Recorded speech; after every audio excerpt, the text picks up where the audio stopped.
I went to the Ohio Media School. I know how to do this.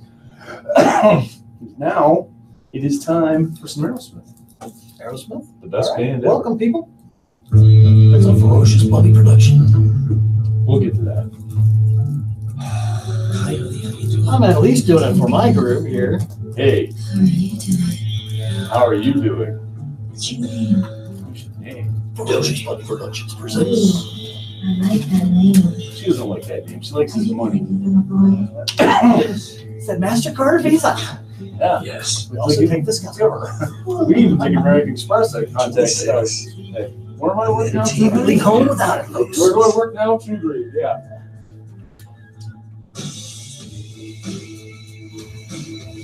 We're going to be doing a lot of stuff today, so trying to get into the production, take on some stuff off the plate, see what we can do. I don't know if you noticed, I did tweet. You want me to leave your computer on the whole show? It's not working, so go ahead and turn it all the way off. It's muted right now. I'm muting it. I'm going to do it on this. Oh, hopefully the other channels can hear everything. Hey, it's the opening song. That means the fun has begun.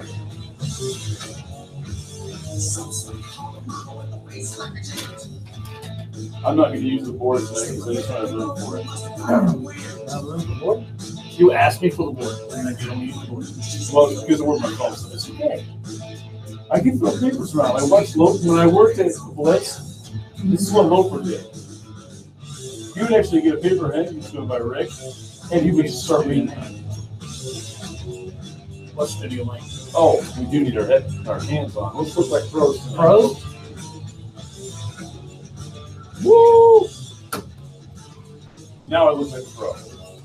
Cool. Without me. Diamondback knows I'm going to rock this song as well as I possibly can. This is going to be a good show. I really got good vibes about tonight. I felt good about last week. But I feel good about tonight, too. If I can make it through 3 hours without coughing, I'm really going to be happy.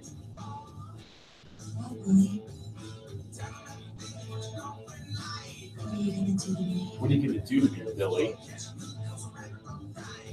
She wouldn't have to be asking me. Shoot.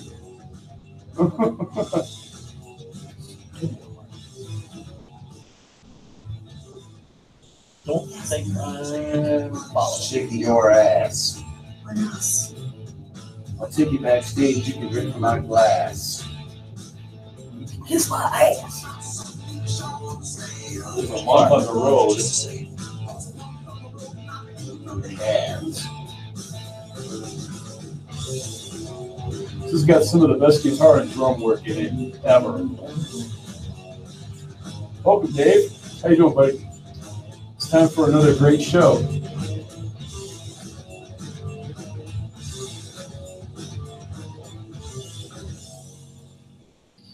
Here it comes right here. Oh man, that is such a great drum solo. Is that all, Billy? Uh-oh. Not good. It's never a good sign. When she says it's at all, that's not good. I've never heard those words, actually. Just saying.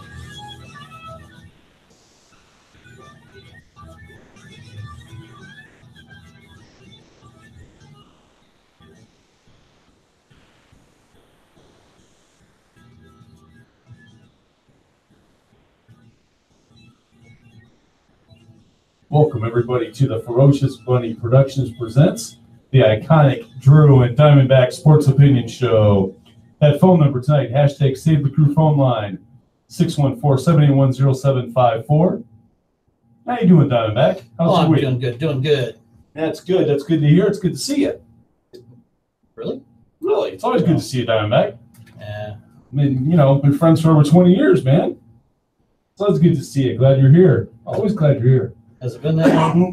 Yeah, it has. It's been that long. Uh, It's been that long, man. I'll tell you what, we need to start this show off with good news today. But before we get to all that, WTMHradio.com, sponsored by Unplugged Magazine. Once again, that phone number, hashtag Save the Crew phone line, 614-781-0754.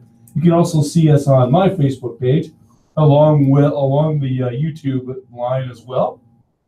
We are on the Iconic Drew page. We're on WTMH's page, and we're on LMS.Diamondback's page. So how about that? Yes. We're on all of them. But I got to tell you, Diamondback, when I heard this news earlier this week, we got to take credit for this, don't we? Haven't we been using hashtag Save the Crew phone line since the beginning? Well, since this whole thing started, since we started the show. About, I think the second week we were doing the show together, you suggested that we make it hashtag Save the Crew until we got somebody to sponsor it. Which still has not happened, by the way, sponsors. Well, we also got to reach out. So we got to do our part. Well, yeah, that's true. But that's beside the point. You know, we may be the reason why the Columbus Crew are staying put in Columbus, Ohio. Did you hear about this? Really? Yeah, really. They're not leaving. They're staying in Columbus, Ohio.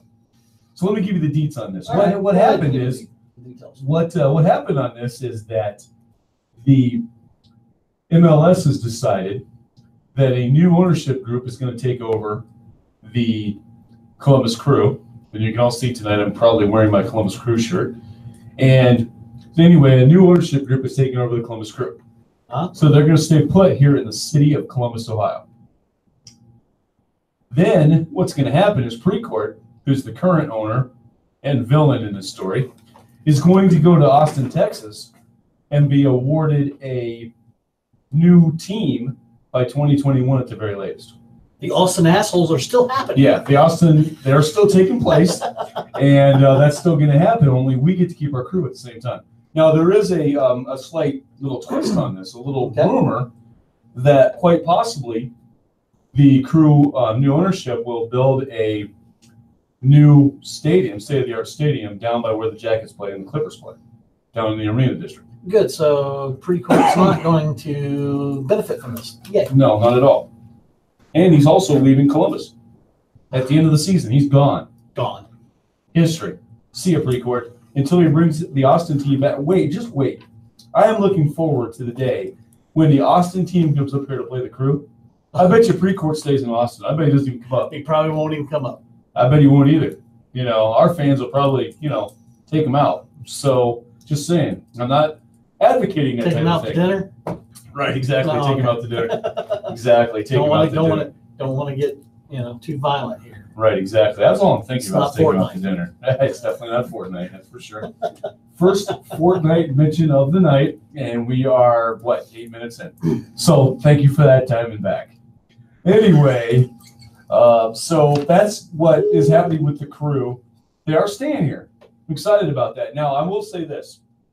I have no problem with them building a new state-of-the-art stadium by Nationwide Arena in that area. The Arena District's a great place to party, have a good time, go to the games, plenty to eat down there, plenty to do, plenty of entertainment down there. So after the games, plenty to do afterwards, right, which is what Precourt kind of wanted to be able to happen for the fans. Mm-hmm. But come on, at least give us a chance to go, oh, yeah, you know what? That's a great idea.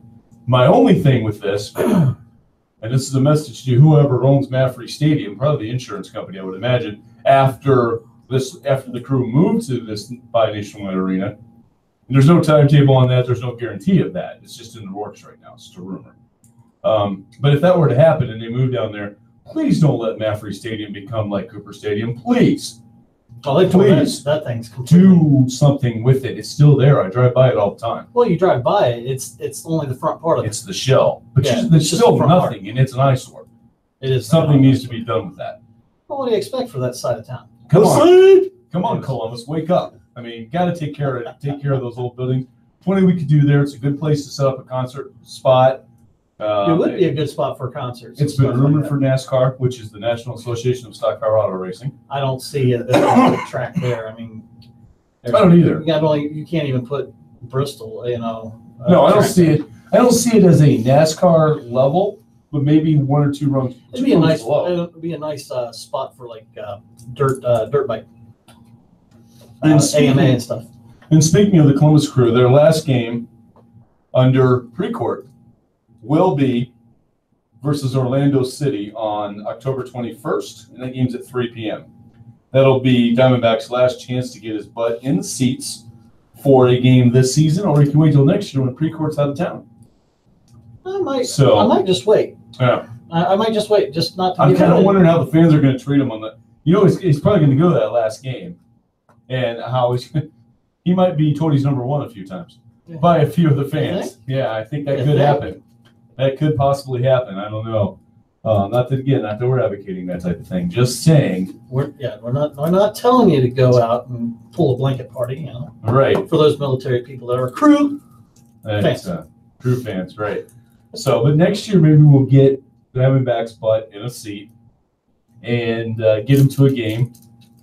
Maybe next year we can broadcast from there before a game. You know what? That's something that we really need to do. Well, we got a caller right off the bat. Right off the bat. All right. Give us a second here. We'll figure it out.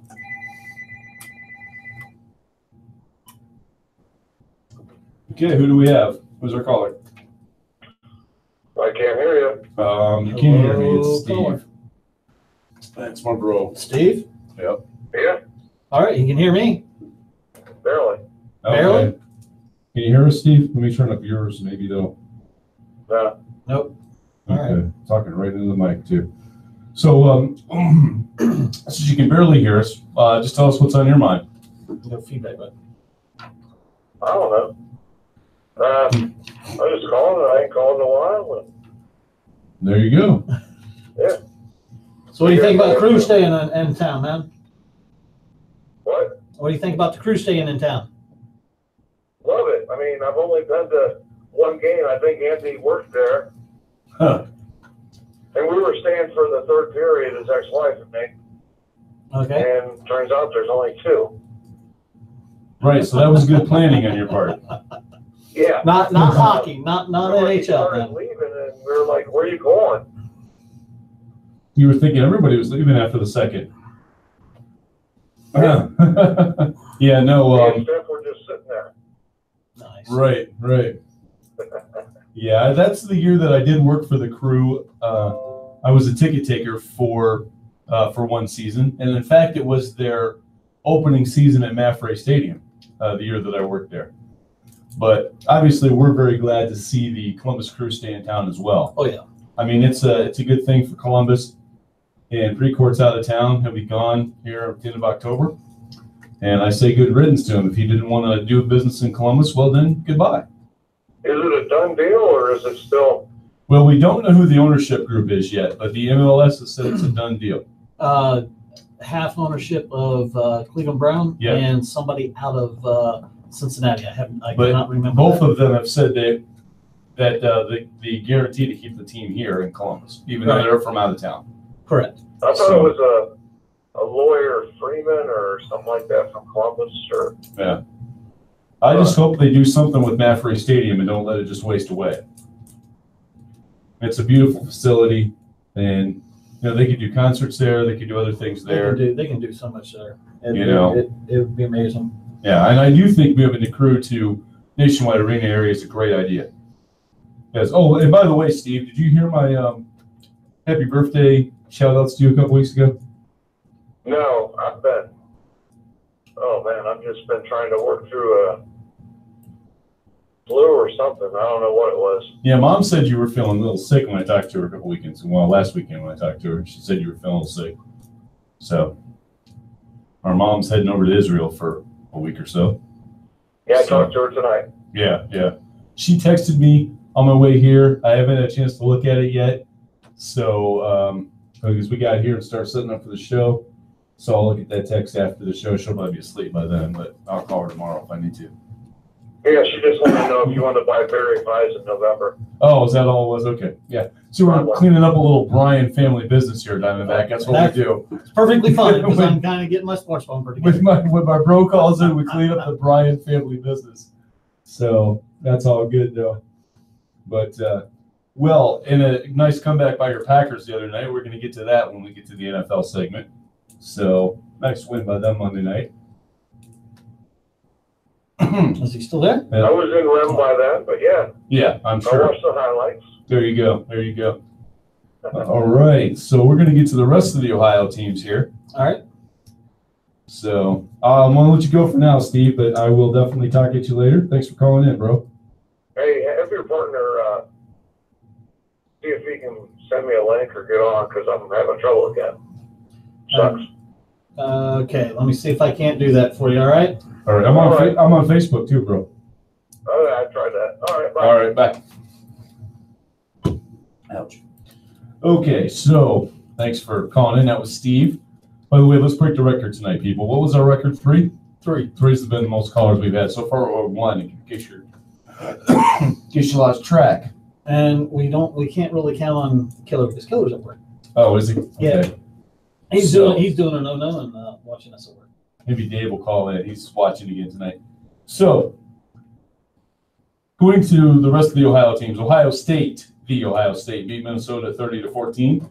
Their next game's at PU on Saturday, and I'm sure we'll get more into that in the college segment. The Ohio University, the Bobcats, they lost to Northern Illinois 24-21. Their next game is against the Bowling Green State University Falcons at 2 p.m. That game is on the 20th, which I believe is Friday. Yes, it is. No, it's not. That's Saturday. And so they'll be playing on that date against Bowling Green. And now, since the seasons have started in both the National Hockey League and the association, as the NBA is referred to by its diehard fans, which you cannot really count the Iconic Drew as one, but I do follow it a little bit, the association, that is, the NBA. So due to that, now in the Ohio team's opening, we'll be talking about the CBJ, the Columbus Blue Jackets, and the Cavaliers, or as they're referred to by their fans, the Cavs. The Cavs. The Cavs. Or the we no longer have LeBron James team. Yeah. So one of those two, in case you guys didn't know this yet, LeBron James has signed with the Los Angeles Lakers. That's Okay. Breaking news. Breaking news. This just did. Yes. That just happened. Wow. Anyway, so, and of course we'll talk about the Browns and Mingos during the opening set as well, since they're both in Ohio and play in the NFL, or at least attempt to. So let's start with the CBJ, the Columbus Blue Jackets. On the 11th, on November the 11th, they were at the Panthers and they won 5-4.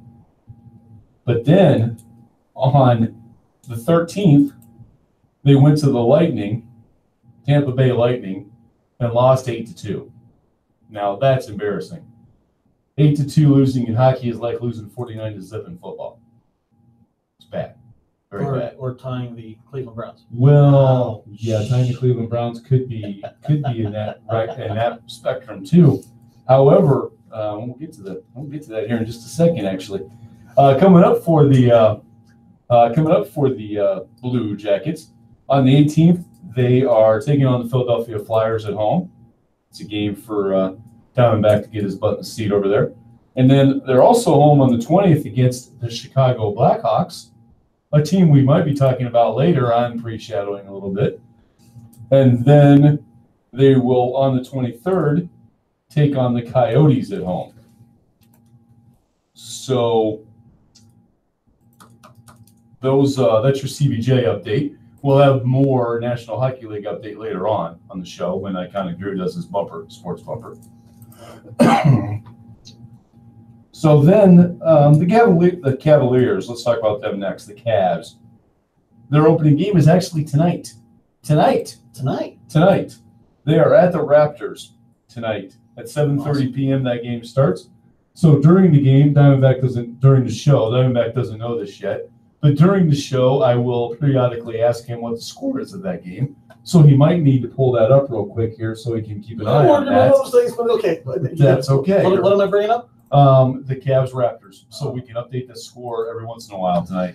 And I'll just randomly ask you what the score is in that game throughout the show. So just have that available. You're the man. You can do this. Okay. So coming up. Oh, wow. You know, if looks could kill, folks, I'd be dead. It's a nice Motley Crue song, too. Looks could kill. So coming up for the Cavs the rest of the week, the 19th, they are at the Timberwolves. That game is at 8 p.m. And then they take on the Hawks on the 21st at 6 p.m. That'd be the Atlanta Hawks. That would be the Atlanta Hawks. Hoorah. So we haven't really talked about that, but that is your NBA team, isn't it? Yeah. If you had to pick one? Yeah, okay. Yeah, I mean, that's who I've watched in the past. And when they were good back in the 80s and 90s, there was this guy out there called Jordan who seemed to always put them down. Well, he did that to a lot of teams, And so I then- don't feel bad about And that. then they got good again, and there was this kid out there called LeBron James. Yeah. Well, and unfortunately, since we both root for teams in the East, since I'm a Detroit Pistons fan and you're an Atlanta Hawks fan, our two teams have run into those guys a lot. So, and they both put us away. So, not good, but it is what it is. Now let's talk about the Cleveland Browns this last weekend.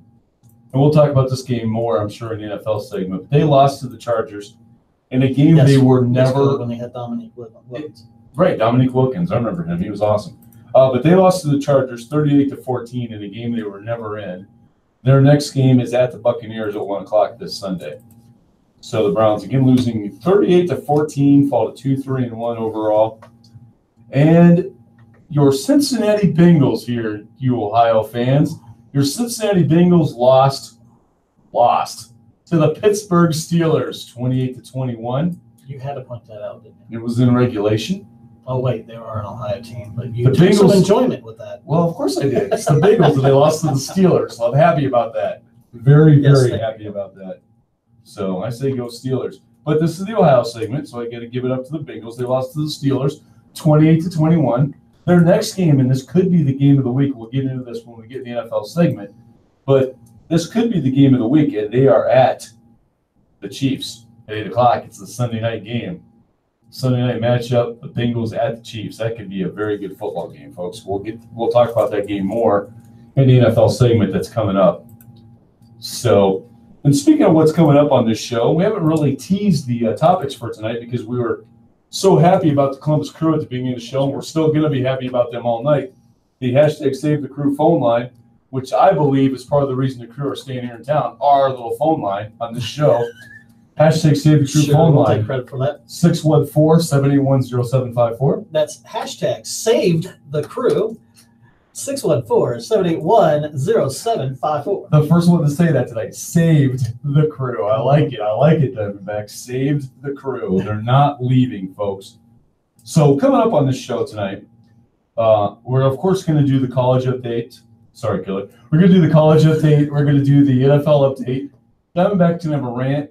Drew's going to have a rant. I wrote nothing out for this. It's all just from my heart. Mine's And we've pretty much not the talked same. about them this week. no. But I can guarantee you're not going to regret the And it's fine. Even if we pick the same topic, we'll just do it one week. That'd be funny Be fun. if that happened. I would just How do you feel? Well, let me introduce myself. let me introduce my rant now. I would just play that Van Halen song. We'd be good to go, right? All right. So, Real quick, before we go any further, we got to tease the other Did two you- topics, but go ahead. did you mention, since we was talking about the Ohio teams, Nick Bosa? I did not. I have not mentioned that, and in fact, I think that this could be a topic on a later show. But Nick Bosa is from the Ohio State University is not going to play this season. He's going to get that surgery done and be ready for the draft. Yep. And He's going out. that is certainly a topic in sports that we can debate on the show. College football has done that, but we want to just mention it as a fact. No, tonight. it's a fact. It's a Ohio thing. So, Yeah, and it's definitely an Ohio team thing. And I meant to actually mention that in the Ohio State segment when we beat Minnesota. They're 30-14. Next game at PU, as I mentioned before. And that's a Saturday night game, too. That's a Saturday night game of the week right there. It's going to be a good one, I think. But PU. Purdue University. PU. I've always called them PU. It just fits. PU. So if there's Purdue fans out there that don't Church. like that, call me. So anyway, and that is hashtag saved the crew phone line, 614-781-0754. And yes, we will take a little bit of credit for that.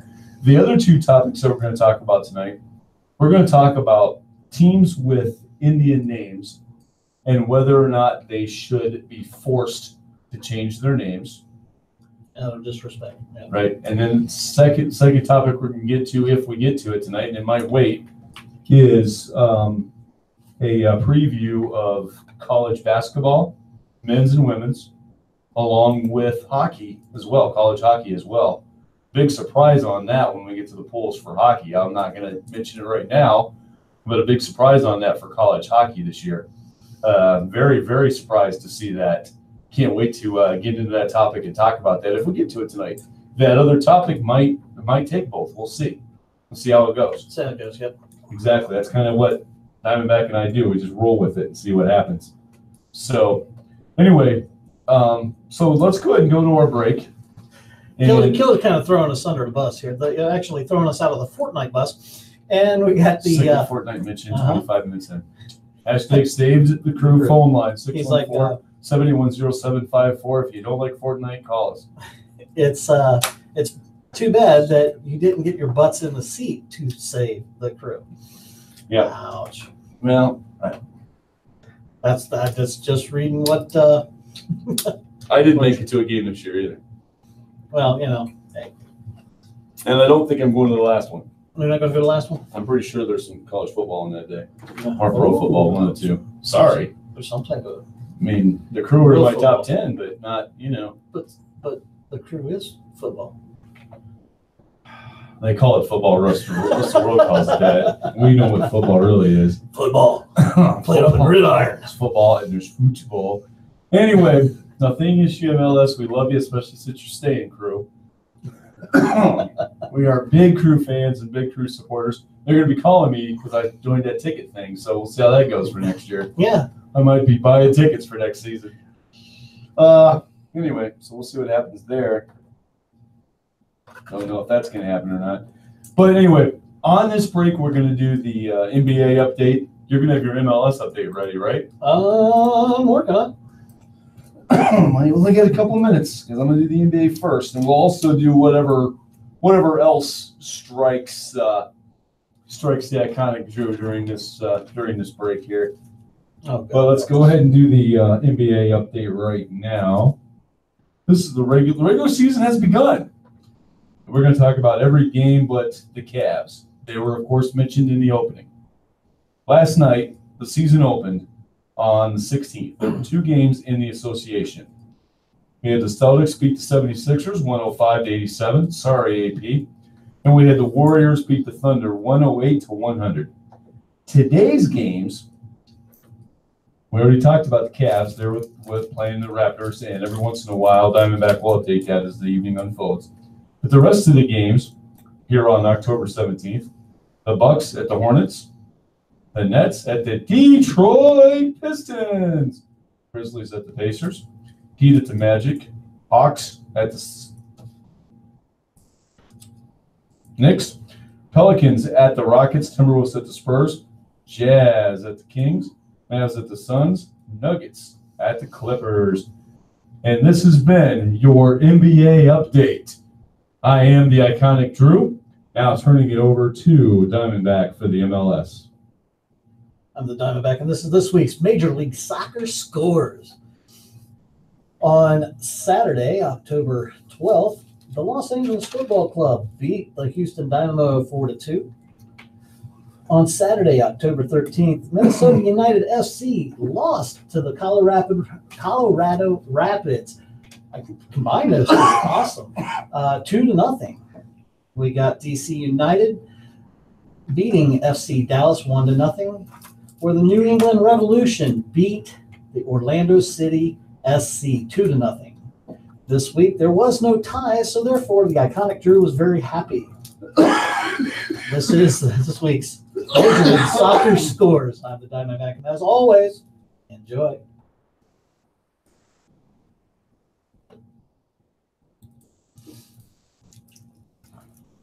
Welcome back to the iconic Drew Diamondback Sports Opinion Show. Call us 647-754. Listen to us live on WTBaseradio.com. Watch us on Facebook or YouTube. This is Get-Go Cafe and Market. They're making amazing food fresh to order. They got real food.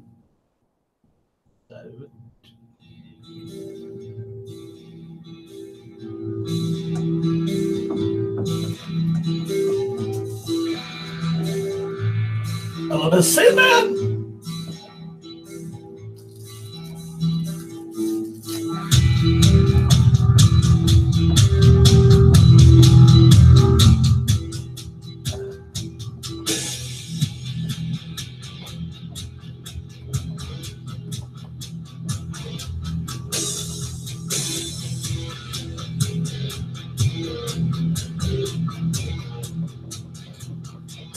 Welcome back, everybody, to the Ferocious Bunny Productions presents the iconic Drew and Diamondback Sports Opinion Show.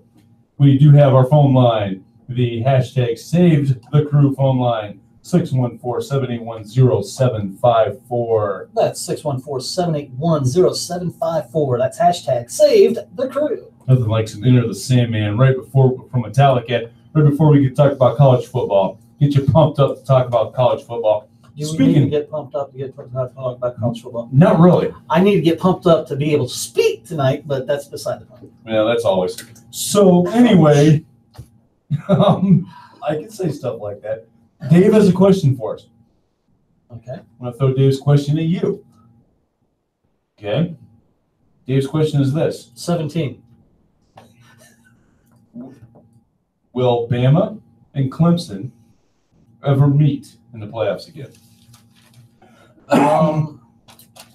It probably will happen again this year for number 4.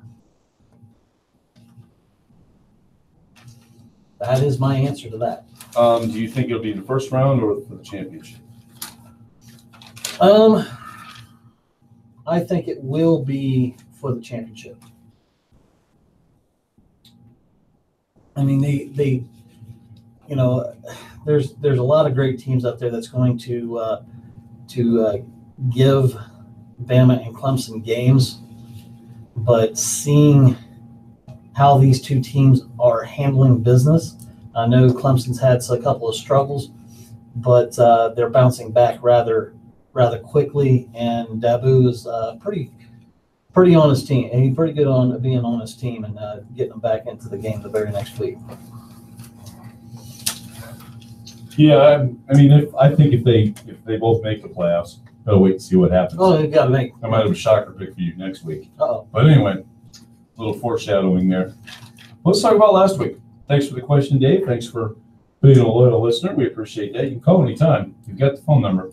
Hashtag Save the Crew phone line, 614-781-0754. Find us across all the mediums tonight. All the YouTubes are working. All the YouTubes are working, yes. And also, my Facebook page is up as well. And there's Dave's picture again. He's back. Dave is back. Dave is back. So far, Dave's the only one I've seen pop in there. That's okay. Not a big deal. It's all good. So let's talk about the games from last week and, look at what we think was. First of all, let's start with this game. Notre Dame barely getting by Pitt at home, 19-14. Pitt gives them a game, though. Pitt is one of their rivals, and they're going to be given a game. Whenever you're talking within your conference or games that you play on a constant basis, those teams are going to step up because they know you the best. Mm-hmm. And they're going to give you the best that they have. Well, and I also think that some teams out there just get everybody's best game.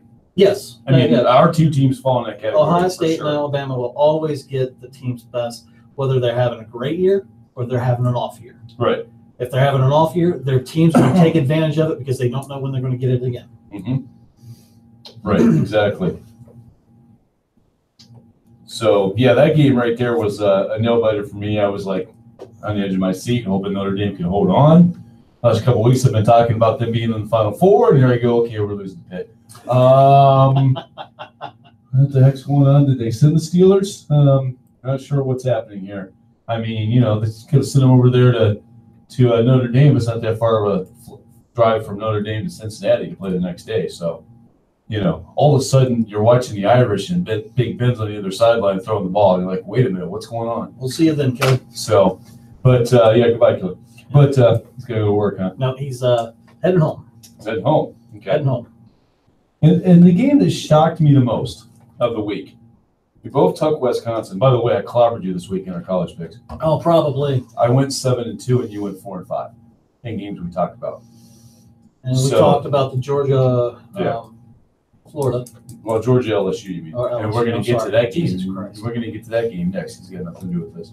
So anyway, he's always got something to do with this. He gave us Sundays. We were talking about Notre Dame. We're done talking about Notre Dame now. Notre Dame is obviously God's team. Let's be honest. There's no way they can't be. It's a Catholic school. Got touchdown Jesus right down there at the end zone. Is that what he's always doing? Touchdown Jesus. That's what they call him. If you're a Notre Dame fan, you know that. But you're not. So we would never confuse you for being a Notre Dame fan. Just me. Anyway, so the game that shocked me the most this week, we both took Wisconsin.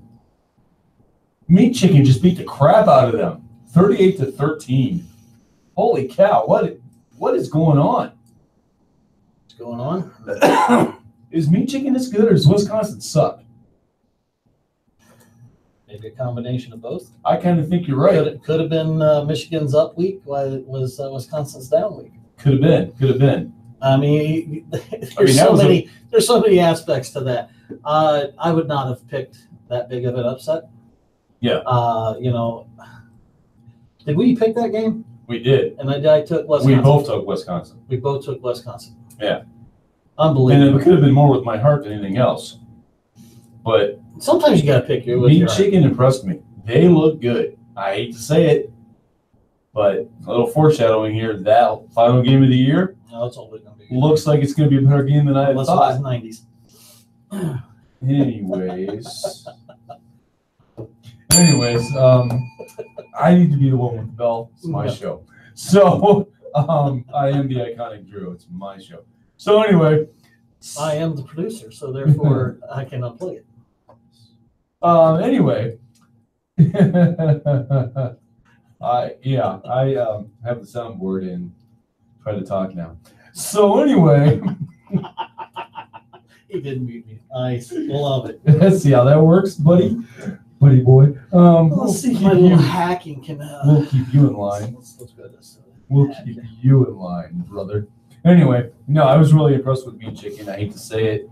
I actually sit next to his a diehard Meat Chicken fan. She knows I refer to them as Meat Chicken.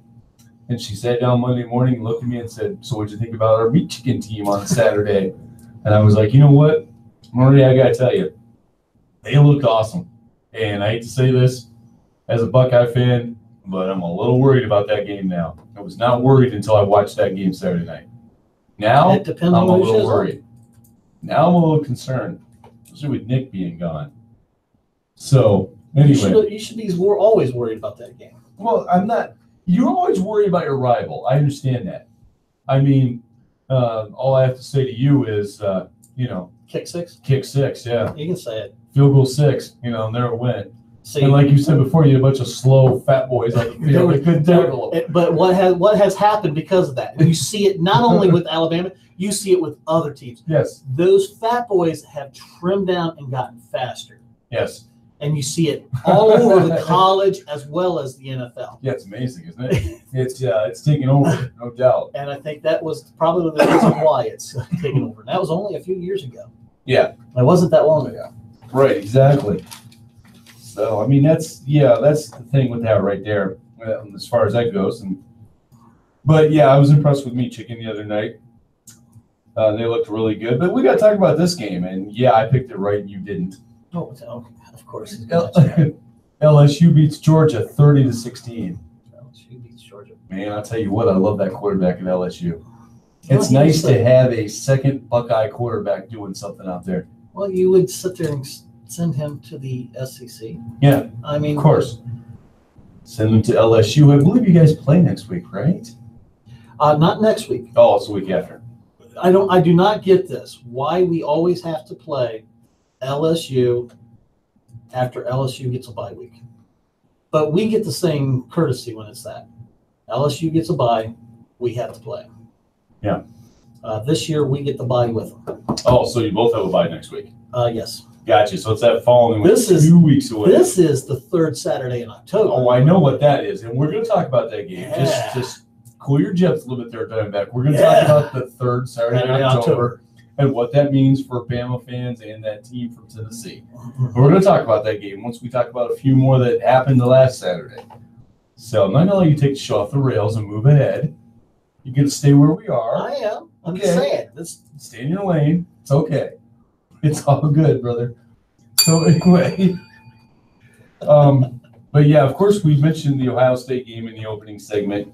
They beat Minnesota 30-14, and I have to admit, as a Buckeye fan, not overly impressed with our run game and our secondary. Those are issues. And what I saw to Meat Chicken scare me because they exploited both of those things against Wisconsin. So we need to clean up that secondary by then, maybe by this Saturday. We're going to get to that game here in a little bit. And, then we get to the red zone, and after we get to the red zone and think we're the Atlanta Falcons and start kicking field goals all over the place. It's like, what is that all about? We can't even finish drives and get touchdowns anymore. We're the Falcons now. Yeah. You got to kick field goals every time we get down there. Don't get me wrong. Folks. I'm happy Ohio State. I'm always happy when Ohio State wins. But I am one of these fans that looks at it and goes, man, we could have done better. We should have done better against Minnesota. We're at home. Should have covered the spread, which was 26 points, I believe, right around that, the final bell. Right around the final bell there was 26. And we did not cover the spread, which I don't like that when they don't cover the spread. I want to cover the spreads because we're Ohio State. There's only 2, 3, maybe 4 teams in the country that Ohio State should have a close game against. Well, you're always going to get that surprise team. And that's what scares me about this game coming up. But we'll talk about that. Always get that surprise team that steps up and just does more than what they should. As I said, they catch you on a down week and they exploit everything that is wrong. And then you have a struggle for a couple weeks because other teams are starting to until you finally fix that shit. Alabama beats Mississippi 39-10 in a game that was never close. Mizzou, excuse me. It might have not ever been close. 39-10. Other than in the first quarter. It was close at the coin toss. Once again, Alabama gets an easy game. No, Mizzou tore them up. So Mizzou tore them up because we ended up with 3 injuries out of that and a Hawaiian scare there. So a game we did not talk about. Virginia beats Miami of Florida 16-13. Yes, I love it. Love seeing the Canes lose. This is actually another one of those things that we kind of just agree on. Right. We just hate the Canes. Right. We both hate the Canes for different reasons, but we both hate them. No, I think it's the same. You think it might be the same? I think it's the same. Yeah. Florida got by Vandy 37-17. Not got by. They beat them pretty handedly.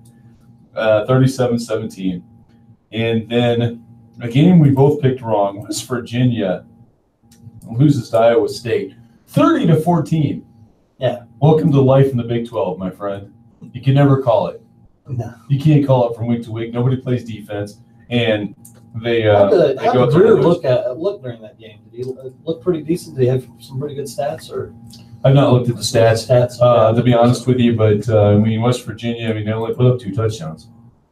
So lost 30-14. He might be out of the Heisman race. We know who the top 2 are.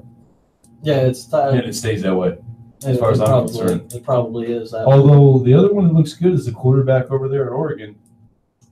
Oregon wins a big game. We both get this pick correct.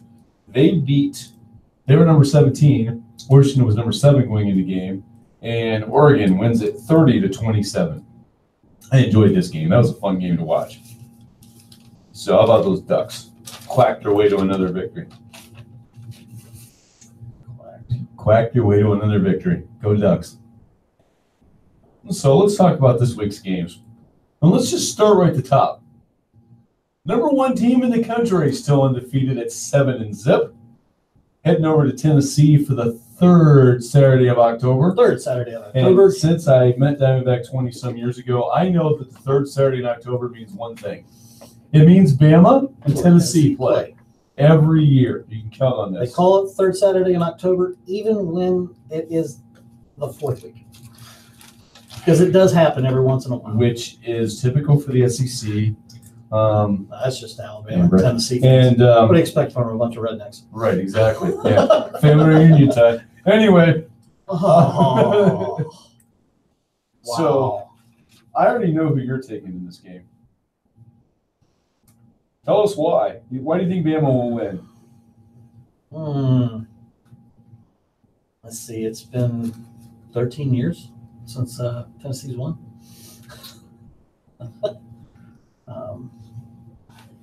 Let's see. Yeah, it's not pretty. Not a pretty game.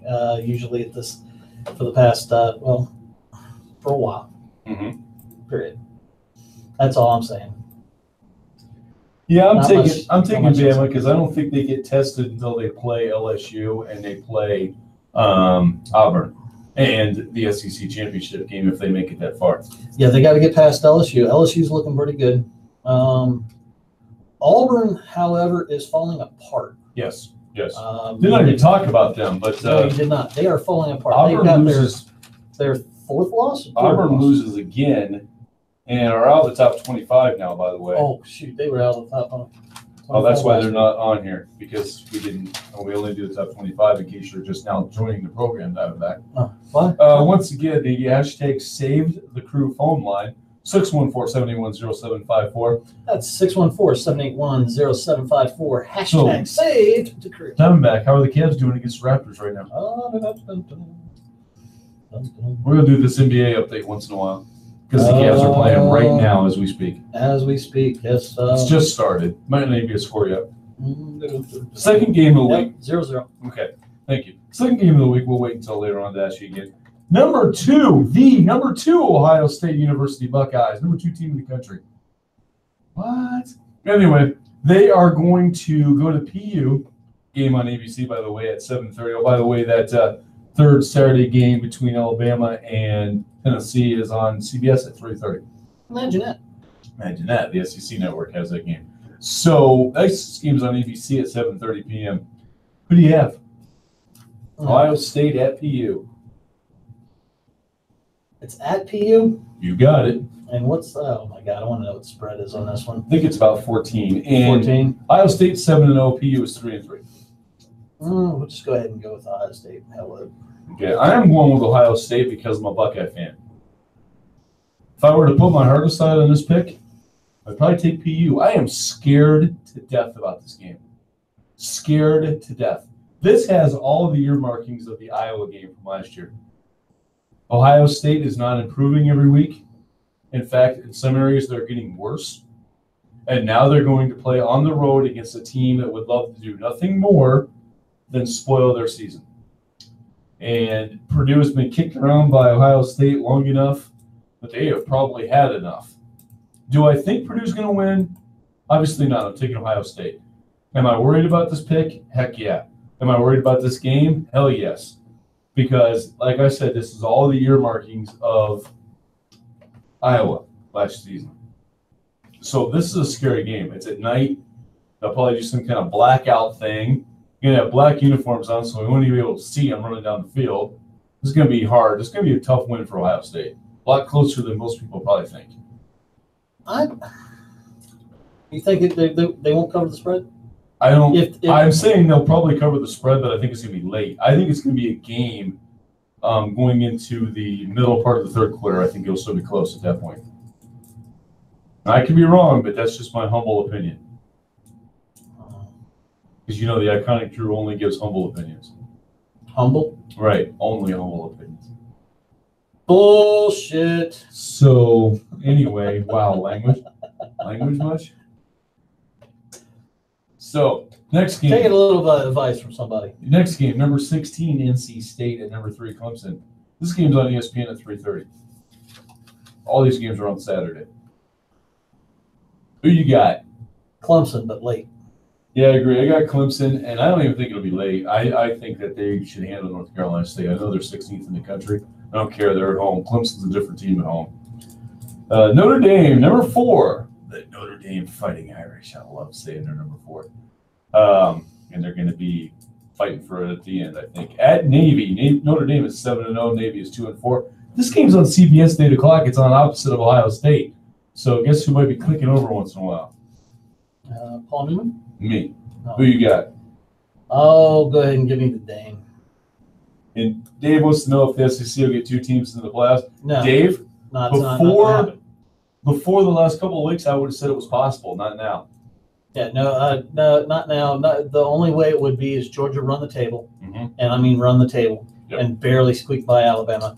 and Alabama stay undefeated until that moment. Right. That's the only way, Dave, I could see that even happening. I agree. I don't think that No two-loss team will make it in. Right. And Auburn's already out of the running. So number 22, Mississippi State. Speaking of the SEC, number 22, Mississippi State, 4-2. At the number 5, LSU Tigers, Death Valley there, 6-1. That game's on ESPN at 7 o'clock. I know who you're taking. Yeah, there's no. I'll take that purple and gold team. No. LSU, baby. God. I love it. I cannot wait until Bama and LSU play in a couple weeks. 2 weeks. Oh man, I'm gonna be into that. Oh, game. dude, it's gonna be fired up. It's gonna Yeah, be, it's gonna be a that's good always a game. fired up game. That's gonna be a good game right there. I cannot wait. Now, number 6, Meat Chicken at number 24 at MSU. Who you got? At what? Wait, what number? Number what team? 6, Meat Chicken, who's 6-1, heading over to play their little brothers. Number 24 at MSU is 4-2. This game's on Fox at noon. And it's at Michigan State. Yeah, it's at Michigan State. Who you got? Give Michigan their second loss. Wow, really? You're gonna take MSU? We'll take MSU on it. We had to have one different. I have Meat Chicken in this game. I'm so impressed with them on Saturday night that I might not pick against them until they play the Buckeyes. And even then, I might pick them. Just got to want to win. Oh, man, I'm telling you, they're scaring me now, folks. Maybe they'll just roll over and play dead on Saturday, though. That'd be nice. Number 9, Oklahoma, 5-1 at the 3-3 TCU. This game's on ABC at noon. No, we're not going to pick this game here. Oklahoma. Okay, me too. And then we have, well, we're not going to pick that game either because I'm pretty sure you're going to pick who I picked. Why not? No. Nope, not going to mention it. Number 18, PSU, Penn State at Indiana. PSU is 4-2, IU is 4-3. Who you got? Penn State. Yeah, me too. And then number 20, Cincinnati travels to Temple. They're 6-0. Another undefeated team, Cincinnati Bearcats, 6-0. Going to Temple, 4-3. This game's on ESPN. Cincinnati. That's a former coach of Ohio State, isn't it? Sure is. So let's go ahead and let Cincinnati stay undefeated. Okay, yeah, me too. So we got one different this week. That's not bad. It's a big game. Meat Chicken and Michigan State. The battle for that state up north, which they can just both have as far as I'm concerned. That's no issue with me. They can keep it for all I care. So, sorry about my arm being in the way of the camera there, everybody. But anyway, when we come back, that was the college football segment for the night. Top 25 college segment. So Killer drove home at the right time. Right, exactly. That's exactly what he did. When we come back, during this bumper, we're going to have the NHL update brought to us by Iconic Drew. And we're going to have the Canadian Football League update brought to us by the Diamondback. And we'll also have some other surprises during this. I think I'm going to play my Cosmic Sub commercial because I like it so much. And, it is a good commercial. That is a good commercial. I keep going out there trying to find it. It's hard to find. One of my favorites. What, Cosmic Subs? Yeah. They don't exist. Okay. It's fake. So, in case you didn't already know that, I knew that. It's fake. It's fake. But it's a good commercial. It's a good commercial. Of course, it's the Iconic Drew. So why wouldn't it be? Once again, that is hashtag saved the crew phone Sometimes, line. folks, I have to stroke his ego. 614-781-0754. Yeah, because I'm a modest guy. So here we go. So you tired of the same old for subs? Man, that's a loud freaking commercial. Cosmic subs for all kinds of subs. All kinds of delicious subs. Got time, Am I doing? Cannoli! Am I doing the Still in NHL? numerous other options too. Oh. This is the Iconic Drew name. Whenever I want to sub, I go to Cosmic Sub. Why? Could I ask you? Simple. That's something now. Cosmic Sub is a special deal. From today through the weekend, try one sub for the second price. Okay, so this is now the NHL update brought to you by the Iconic Drew. And we're going to talk about every game except for the Columbus Blue Jackets because they were covered in the opening during the Ohio team segment. So we're going to look at every score that happened in the last week and the games that are being played tonight as well. And on October the 10th, the Flyers beat the Senators 7-4. The Caps beat the Golden Knights 5-2. Coyotes beat the Ducks in the best thing that ever came up in sports, the shootout. Beat the Ducks 3-2. On the 11th, the Bruins beat the Oilers 4-1. The Avalanche beat the Sabres 6-1. Devils shut out the Caps 6-0. Rangers squeaked by the Sharks 3-2. The Pittsburgh Penguins beat the Golden Knights 4-2. Kings beat the Canadiens 3-0. Maple Leafs got by the Red Wings 5-3. Canucks beat the Lightning 4-1. Blues beat the Flames 5-3. And the Preds beat the Jets 3-0. The Wild get past the Blackhawks 4-3. And then on the 13th, no games on the 12th. On the 13th, the Oilers beat the Rangers 2-1. Golden Knights got by the Flyers 1-0. Sens beat the Kings 5-1. Bruins beat the Red Wings 8-2. We've seen that score before. Tonight, Hurricanes beat the Wild 5-4. Canadiens got by the Pens 4-3. Canucks beat the Panthers 3-2. Maple Leafs beat the Caps 4-2. Preds beat the Islanders 5-2. Stars got by the Ducks 5-3. Blackhawks beat the Blues 4-3. Sabres beat the Capitals 3-0. Flames beat the Avalanche 3-2. And then on the 14th of October, the Devils beat the Sharks 3-2. Ducks beat the Blues 3-2. The Jets beat the Hurricanes 3-1. The Maple Leafs beat the Canadiens 4-1. The Senators beat the Stars 4-1. And the Preds beat the Wild 4-2. On the 16th, Devils beat the Stars 3-0. The Rangers beat the Avalanche 3-2 in a shootout. The second shootout that night, how exciting. Flyers beat the Panthers 6-5 in a shootout. And in overtime, the Canucks beat the Pens 3-2. No ties here, not in the NHL. Lightning beat the Hurricane 4-2. Wild beat the Coyotes 2-1. Oilers got by the Jets in overtime 5-4.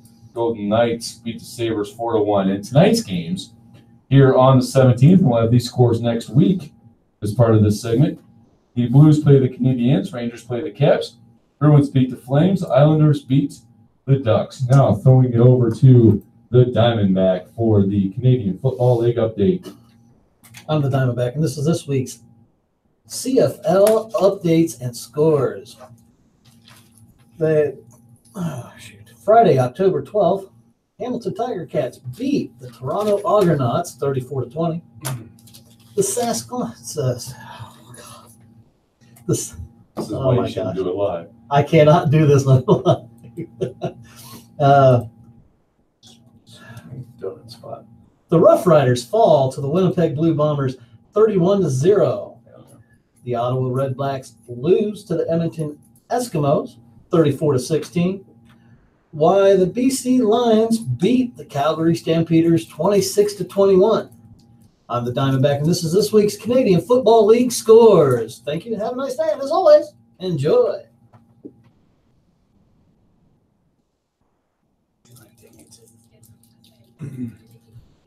Sounds good, Canal.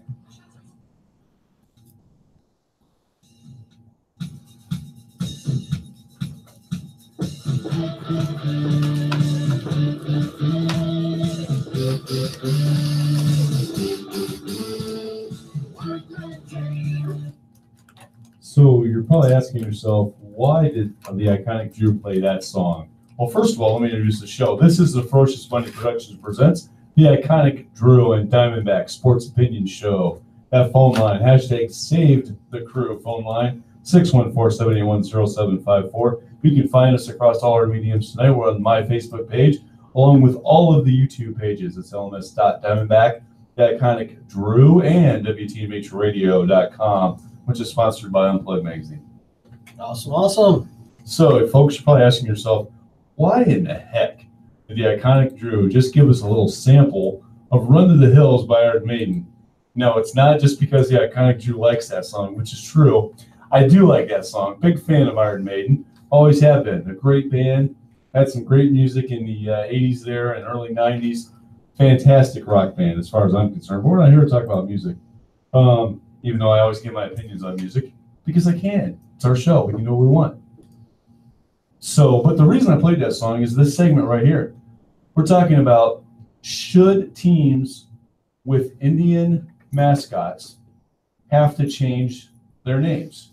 So should Now- we have played the song Circle the Wagons? Well, maybe I could play Circle of Wagons. However, if you listen to the lyrics of this particular song, Run to the Hills by Iron Maiden, Okay. it talks about the white men coming to the lands and forcing them into the reservations. Yeah. So that's what that song is about. It is completely about what we're talking about. So it's kind of like, it was a perfect song for this.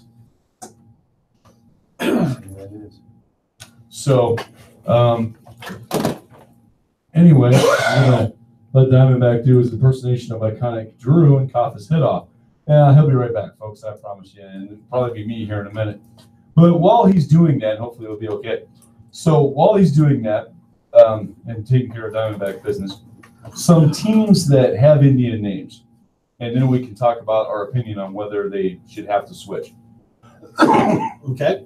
You have the KC Chiefs of the NFL, the Washington Redskins, also of the NFL, the Cleveland Indians of Major League Baseball, the Atlanta Braves of Major League Baseball, the Central Michigan Chippewas, college football, and other sports, Miami, Ohio Redhawks, same thing, San Diego Aztecs, same thing.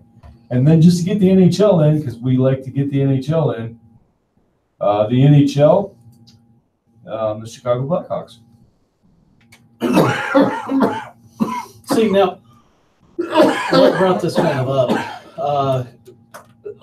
Several years ago, the Indian Council, the Chiefs, got together and met with team owners and actually got into the history of why the team's names are what they are. So they met with Ted Turner and all them at that time. This was in the 90s when this happened. Right. And for the most part, every team sat down with them and explained the history of the name.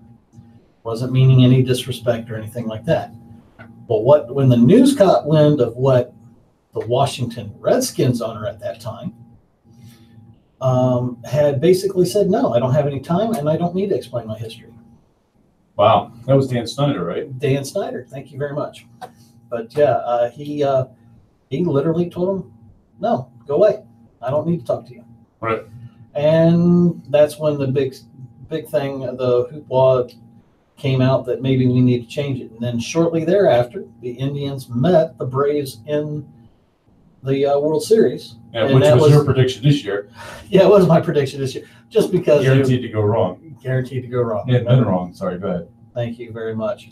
Anyways, so that was when it all hit the fan pretty much, and they've been talking about making the teams change their names at that stage. And of course, Florida State Seminoles won't change their name because they're actually that was one I forgot. The Florida State Seminoles. Thank you. Yeah, so they're not included in this because they give back to the community. You got some Native American and you're pretty much almost guaranteed a scholarship, barring that your grades are up there. Well, I got to tell you this right off the bat, Diamondback. It has been and will always be my opinion that these teams should not be forced to change their names at all. As long as it's respectful. You know what? It's a name. I mean, it's part of the history of the country. It is. So, as far as I'm concerned, they should be able to keep whatever name they've decided to name their team. And I know people are going to say to me, well, then what, Iconic Drew, what if they decide to name a team the San Diego Honkies? You know what? And we can't even go down the other road because there's two white boys, we're not allowed to say that word. Correct. I found that out when I was on the King Leo show. They were all dropping that big N word, and I wasn't allowed to because I'm a white boy. Okay. So I'm not allowed to say the N word, which is fine with me because I don't say it on a regular basis anyway. You shouldn't be saying it anyways. I mean, right. And I understand that. I mean, a lot of people are like, what is it, the Redskins name that's kind of the inflammatory one? And it was bad that was the one that's worst, and he wouldn't even meet with the owner. He wouldn't meet with the council. Right. And that's what made that whole thing hit the fan. And that was really the worst one. Because I mean, I'm pissed that the Indians, and I'm not an Indians fan, and we know they're from Cleveland, so of course I can't root for them. But you've heard my rant earlier a couple months ago about not rooting for teams from Cleveland, so I won't even go back down that road. But when the Indians gave up on Chief Wahoo, I was like, wait a minute. It's part of your name. Yeah. What are you gonna do next? Be called the Cleveland whatever? So you're gonna change your name? And I don't think any of them should change their names. No, the names. It's too much pressure. I mean, I don't like too much pressure. But the thing is, we live in such a PC exactly world today. PC world today. Exactly my point. That the Washington Bullets, now known as the Washington Wizards. Yes, I'm throwing a little bit of NBA out here, history. Whoa. And The you know how much association. the association. They changed that because they felt was promoting violence. Right. Okay. I didn't think of it that way, but okay. Right. So it's only a matter of time until it happens. Aren't the Bulls promoting violence? I mean, they're Bulls. They rush you and the running of the Bulls and all that kind of thing. Maybe the Bulls should be pissed. Maybe that's why they have the running of the Bulls, just so that they can protest the But Chicago Bulls. And you say it's going to happen eventually. It'll happen eventually. I hope it doesn't. I really do. I hope it hangs on to, and I hope they at least allow them to still keep somewhat of the history. I mean, you look at the Atlanta Braves, you see the tomahawk across the thing. Maybe they'll go to the Atlanta Tomahawks. I don't know. Every one of these teams do the tomahawk chop in some shape or form. Hate to see it happen. Yeah, I'm not a big fan of giving into PC pressure. And I think that our culture does that too much. We overreact. It's what our culture does. And it's wrong. I mean, the fact of the matter is, look, it's a name. It's only a name. I would not be offended if it was the San Diego Honkies. I might even be a fan of that team. How about San Diego Caucasians? I'd be all right too. I mean, it's just a They name. won't win a game, but No, they probably wouldn't. So, wow. I'm not even going to comment on that, Diamondback. hey, But you had to throw it out I there. had to throw it out. It was there. It was. It was I the set elephant it in the up. room. I set it up and you hit it out of the park. Boom. All right. So, No, as you pointed out, PC is taking over. That today, I actually caught myself thinking about this because I needed some volunteers, and the principal of the high school that I work at, he said that I could take a couple people if I needed some volunteers to lift some things or whatever. So I went down and asked for two male helpers. Well, the one didn't want to help, and the other one in the room was like, yeah, sure, why not? And the girl stood up and was like, can I help? I was like, sure, why not? right. And at that moment, I realized, wait, I am so old-fashioned and set in my ways that I went down there out of respect for women, asked for the men to help. I wasn't meaning anything by it. Mhm. However, now all of a sudden it was subconsciously thrown at me. Right. And we do have that. I And, mean, and obviously. she wasn't offended or anything of that nature, but she was just like, oh, and I was like going, all right. Yeah. And so we have a Todd the Barber sighting on my Facebook page here. Todd. Todd. And I'm sure Diamondback got to see you earlier today. Yes, I seen him earlier And I today. can see that you did a fantastic job, as always, because he's Todd the Barber. So, Got me ready for my engagement pictures for this Friday. right, and that's going to make Laura happy. Laura very, very happy. Yeah, as a matter of fact, she called while I was in the waiting room.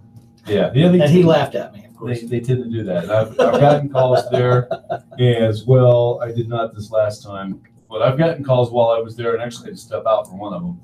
So anyhow, but we love Todd the Barber. He's awesome. And Todd, there was no big golf news tonight. You know what though? No, I'm going to save this for the NFL segment. I'll get to it then. I just thought of something that I was going to mention as the funniest moment of the week. But I'll just wait and save it for the NFL because it was during an NFL game. I'll save it for our NFL segment. So, because I forgot to mention it during our opening. So anyway, I just feel like these teams there's too much pressure being put on them that they need to keep their names. They need to fight this, keep their names, and just keep going on and not give into it. Because when we start giving into things change. Just like you pointed out, we were talking about this after the show last week when we were deciding what we were going to talk about today. And you mentioned that the school here, Canal Winchester, Yep, in Columbus area, that are called the Chiefs. nope, Indians. Canal Chester Indians. Indians, right. And Which how is much their pretty much why community- I do root for Cleveland Indians. Is why. Right. I have no So- other love for them other than that. Right, right. But I mean, I don't have a problem with any of these teams naming themselves after Indian names and kind of upholding the history of the country. Well, if you look at the high school that I work at, I work for Columbus City Schools, of course, Mhm. but high school I'm at, there it's the Eastmore Academy Warriors. Mm-hmm. Once again, they would have to be on that list as well, Right. to change that name. Yeah, there's too many high schools to even name all them. Oh yeah, I And I didn't even I, get all the college teams because, like you said, you pointed out the Florida State Seminoles, who actually get back to that community. I'm gonna tell you what, that's not a bad idea.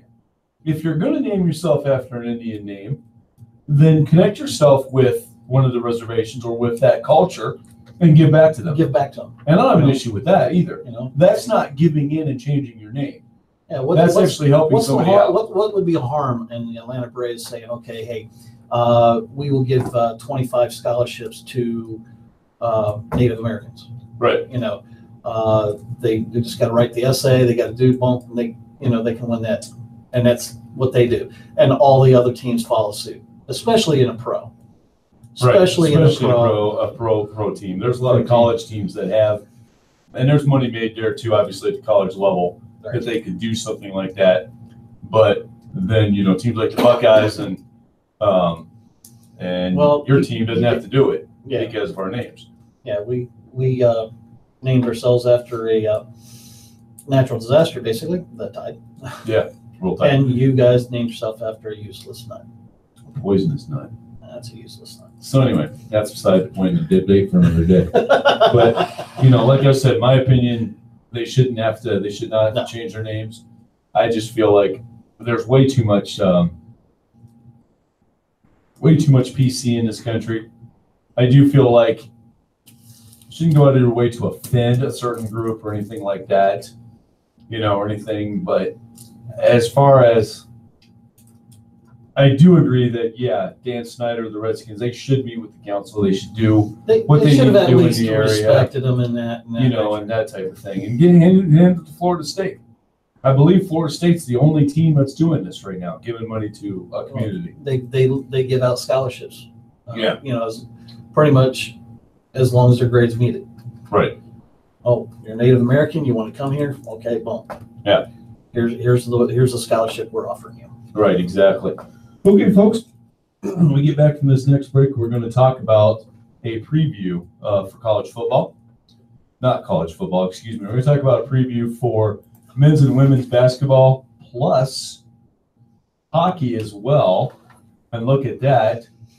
And also we're going to have the MLB update during this break as well. Maybe some other surprises. But before we go to break, Diamondback, what's the score of that Cavs Raptors game now? Cavs Raptors. Well, my ticker. Oh, there we go. It updated. With 24 seconds in the first quarter left, 26-25 in the favor of Toronto. All right. Well, anyway, so there we go. There's our Ohio team update. They're playing currently. If we've got the Jackets playing during a game, during a show, we will do updates for them as well during the show. So keep the Ohio teams updated, but the Jackets are not playing tonight, as was mentioned in the Ohio opening. But we're going to go ahead and do this donut spot here, another commercial that the iconic Drew made at the Ohio Media School, one of my favorite commercials that I did while I was there. And we'll have Diamondback do his little MLB update. He's distraught over that since his Braves are done. But speaking of Indian teams, and here we go. It's time to get all that going for us here. Play this donut spot, and we will be right back. There's always something happening in downtown. Hey, you're up right after this. fun. You're up right after Check out this. Cinema Falls, taking a movie, and later on check out the old courthouse museum, where you can discover the history of the area. After all that, you'll be hungry, so come on over to the Backyard Grill of the Crave Restaurant. Don't forget about the nightlife in Sioux Falls, the Icon Lounge, as well as the Great Falls Casino Resort. It's exactly like nothing else. Visit dtsf.com for more information. And happy holidays from downtown Sioux Falls. I'm the Diamondback, and this is this week's Major League Baseball updates. In the ALCS, Houston is. I'm sorry. Boston leads the 2-1 with the game being played later on tonight. And while the LA Dodgers and the Milwaukee Brewers are tied at 2-2. However, the LA Dodgers are winning at the bottom of the 8th, 5-1. This is this week's Major League Baseball scores. Thank you. Have a nice day. And as always, enjoy. Wow. Welcome back to the iconic Diamondback Sports Division Show. Call us at 614-781-0754. Listen to us live on WTBHradio.com or watch us on Facebook or YouTube. Mike DeWine has a long history of opposing funding for that. And we'll be right back here when we're going to preview the college basketball and hockey.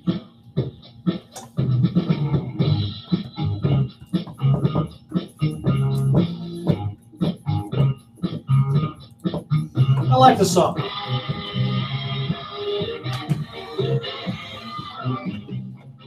That's right. That's Hang On Sloopy by the McCoys. A portion of that right there as we get ready to preview college basketball, both men's and women's, and look at hockey as well. A nice surprise in that pool.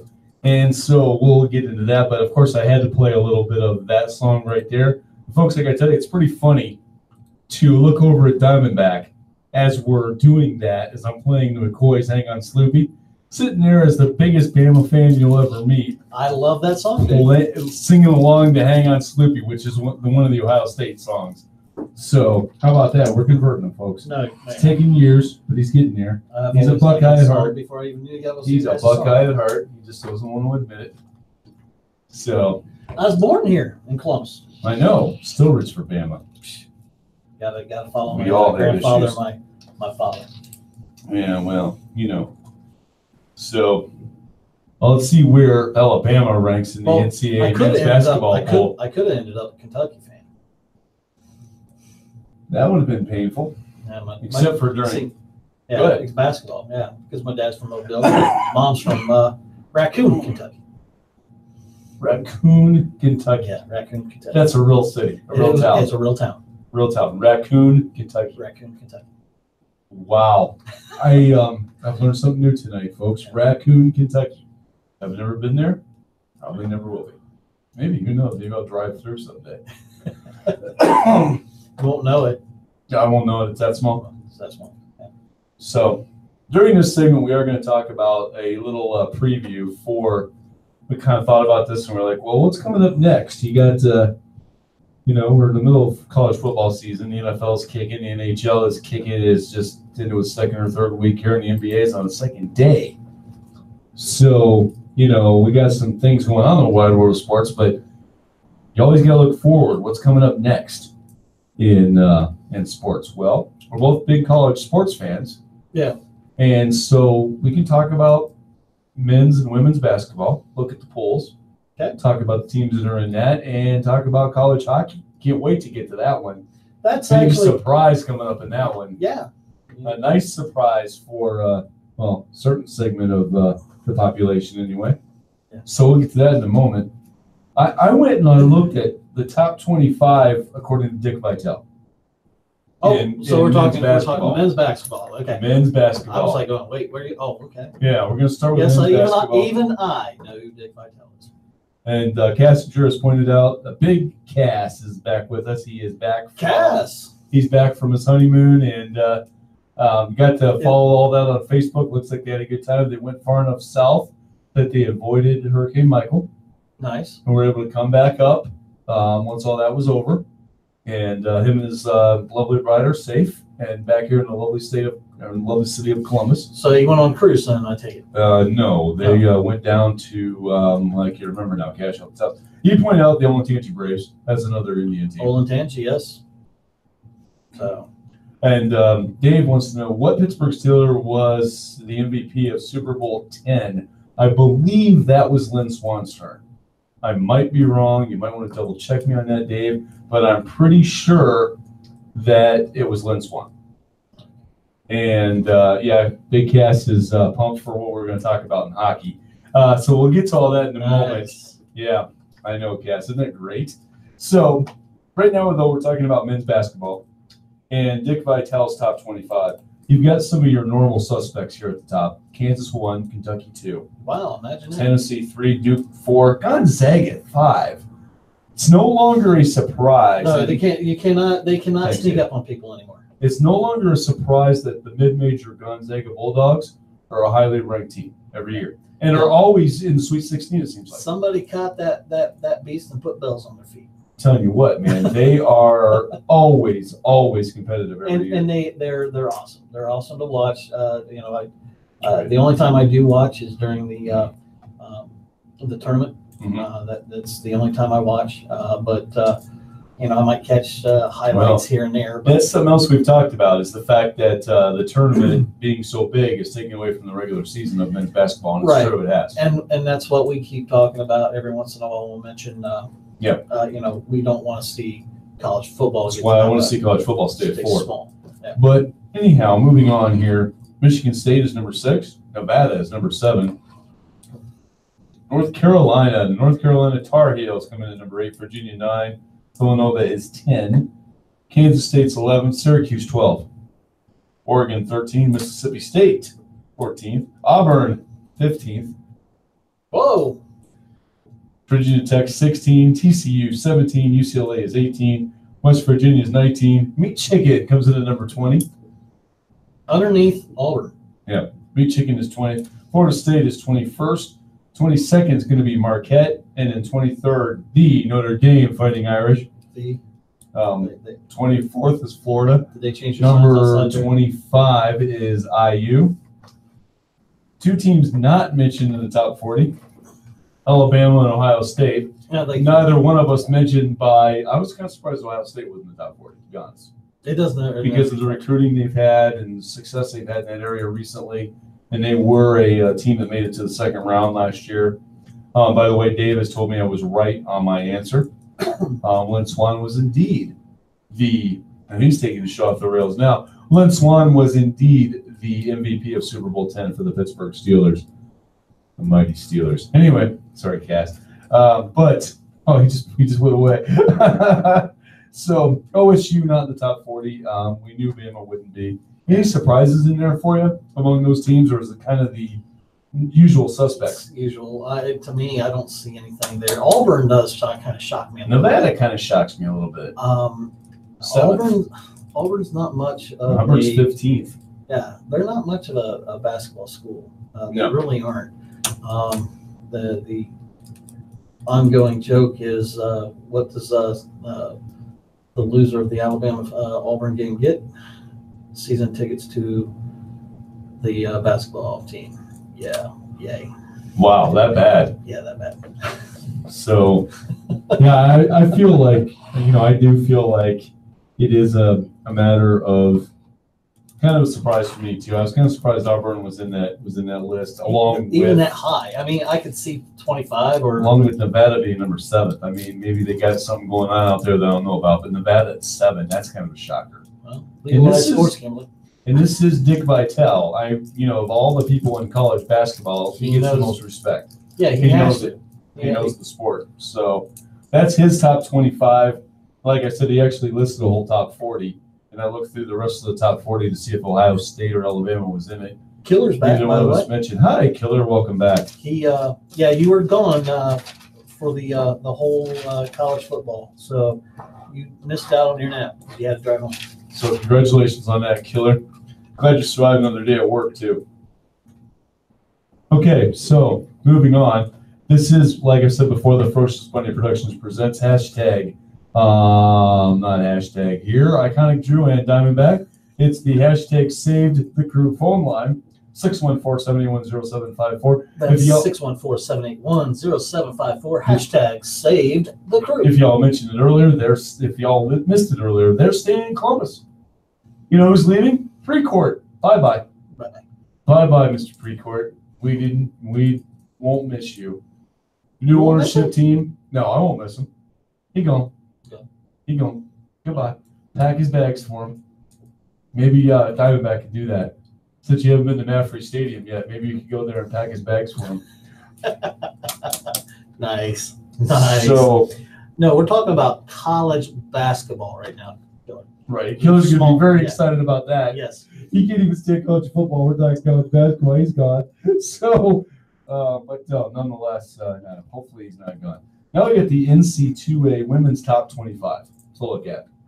Now, you're going to see some of the usual suspects at the top of this list. So, But I'm going to start at number Huskies? 25. Oh, you're going to work your way down. Number 25 is DePaul. 24, Meat Chicken. 23, South Florida. Then we have Oklahoma and Texas A&M. Then we have Cal, Oregon State, FSU, Marquette, Missouri, Maryland. Now, for those of you who lost track, Maryland's number 15. Not a surprise there. Tennessee is 14. West Virginia is 13. Then we have Duke, Oregon. Then at 10th, Stanford. Then we have Louisville, UCLA, Mississippi State, Notre Dame at number 6. And the Ohio State University Buckeyes at 5. Now, that does not shock me a bit. Because I've always had that good team. They've got a great women's program at Ohio State, no doubt about that.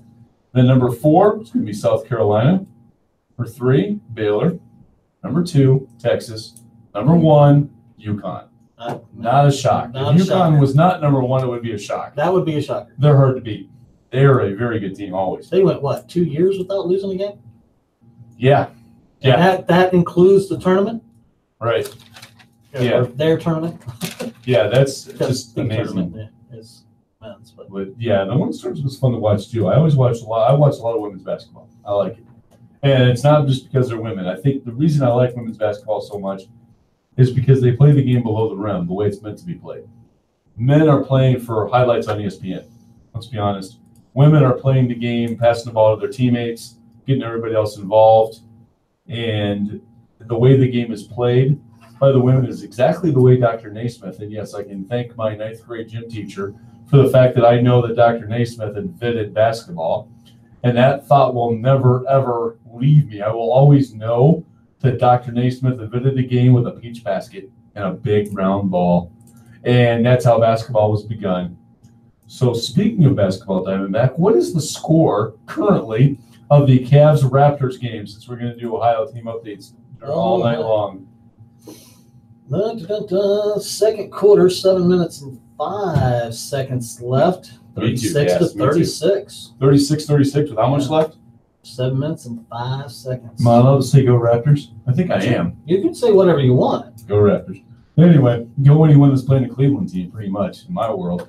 So, and Cass is pumped for OSU women's basketball, as am I, Cass, as am I. I will always be. And I mean, we have a good team. We need to get over that hurdle of UConn, to compete with teams at that level. That's a lot to ask, though. And maybe eventually Ohio State will be there. Who knows? But I do like the way the program's going and everything that they're doing as far as that goes, because they're always competitive every year, as you said. Yeah. So, and once again, I didn't see Bama in there anymore. No Bama team listed. Wow. Well, maybe you'll be listening to men's hockey. What do you think? Hey, wait a second. Yeah. We're number 1 in the sport accounts. Well, in college football, you're currently number 1 until you're beat by LSU. Anyway, so a little bit of a preview on that, folks. That's 2 weeks away, man. We got to wait 2 weeks to talk about that game. Yeah. We're not going to be talking about Alabama football next week at all. And Cass points out that Nevada's men's team returns a lot, and they were very good. Well, I must have totally missed that last year. So yeah, Nevada is starting off the team of the year according to Dick Vitale as the 7th best team in the country. So got to hand that to them there. But now, the moment we've all been waiting for, at least those of us who are fans of a certain team in the Columbus, Ohio area, we're going to talk about men's hockey now. And College hockey. College hockey. How about that, Keeler? You got to love that. Well, he might like college hockey. Yeah, he might like college hockey. Yeah. I doubt it, though. Okay, so. He might. And I should have done the men's in this order, too. He might root for Auburn, though, just to tick you off. He does anyways. Yeah. War Eagle. So, ouch. Number 20. You're going to hear some, before we do this, Diamondback, you're going to hear some team names that you may not know because hockey is, there's a lot of teams that are like up north and are really good and all that kind of thing. And a perfect example of that, number 20, Union. Number 19, Western Michigan. And in Boston College, the Bowling Green State University Falcons. North Dakota, coming in at 15, Wisconsin. And Princeton, Boston U, Northeastern, and in Meat Chicken. Number 10, Penn State. Some Big Ten teams being named here. I like this. Number 9, Denver. 8, Cornell. Number 7, Minnesota State. Only edged out by number 6, Minnesota. How about that? Number 5, Providence. Number 4, St. Cloud State. Number 3, another team from Minnesota. Another shock, Minnesota Duluth. Number 2, Notre Dame. Number 1, the Ohio State University. I'd like to point out that this is the first time they have ever been ranked number 1 anywhere in the season. Ohio State Ohio in State. hockey. I believe that's true. How about that, though? You got a The number one preseason. team. You got a preseason number 1 ranking. They were in the Frozen Four last year. Yes. They lost in the first round of the Frozen Four last year. I love that they named that. Yeah, and I believe, if memory serves, that they lost to Minnesota Duluth, the team that's ranked 3rd this year. I might be wrong on that, but so they lost to a good team. Of course, you lose in the Frozen Four, you lose to a good team, and I do love that they name it that too.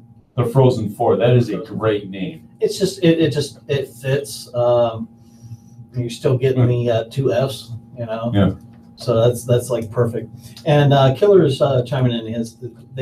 He's like, we don't get the college hockey up here, so. Okay. So he doesn't. He'd probably root for North Dakota.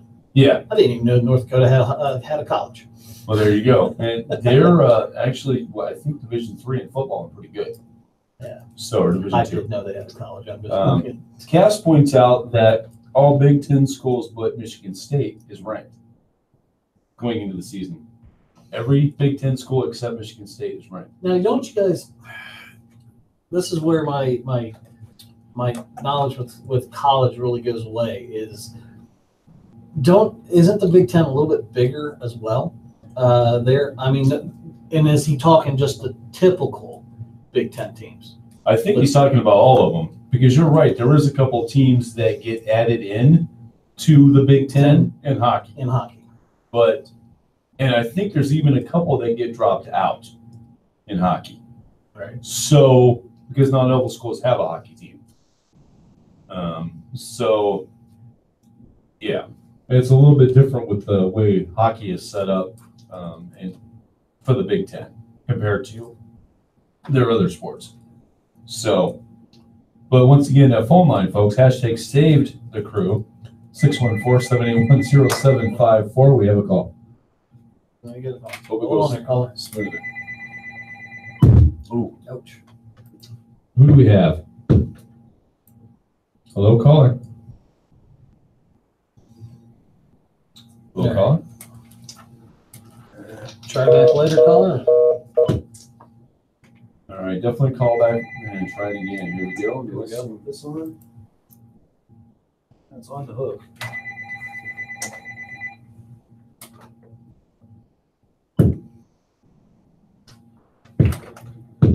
Who do we have?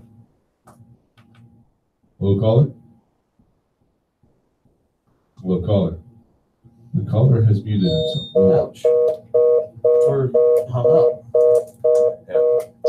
Well, hopefully they will try back. But I mean, yeah, it's pretty awesome as a Buckeye fan to see Ohio State at the top of the list. I have to say, I'm happy about that. You know, I never thought that I would see Ohio State at the top of the hockey list. No, that's as I said. I that was a stat I heard. And it is Cass that tried to call. We're sorry, Big Cass. Not sure what happened with the phone line. My brother got through earlier, so keep trying. Let me try it the different way.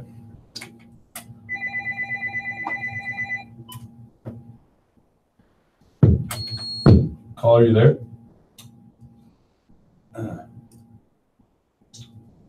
Okay. Well, not sure what's going on. Cass, I'm sorry.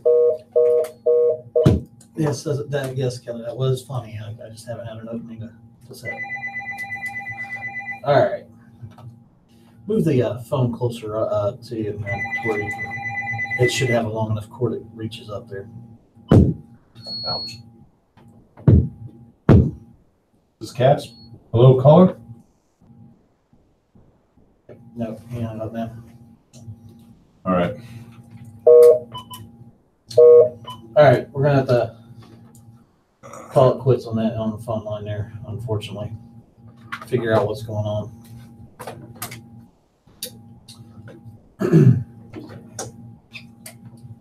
All right.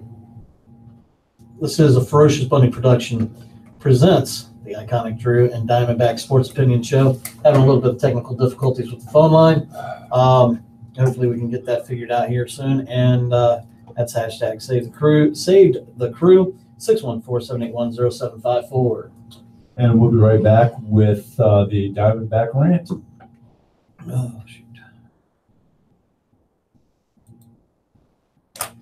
Hey, it's the iconic Drew. Have you ever dreamed about being on the radio, or television, or media about the job? Well, as a couple of them with the Ohio Media School, let me tell you, that is the place to go. You will be top-notch workers who have been and are in the business. We'll learn hands-on as you make your own purchases, like this one. The school is located at I called an audible there completely. East Main Street. Ohio. Had to. Website. Well, it wasn't just that. It was my wires were all tying over my seat. But you like the iconic group did, go to the Ohio Media School. And now it's time for the NASCAR update, the National Association of Stock Car Auto Racing update here for this week. We do want to apologize. Looks like the phone lines are not working tonight. So we are sorry about that to everybody everybody who's tried to call in. So we do apologize for that. The next race coming up for NASCAR will be at Kansas. It's at 2:30 on Sunday on NBC.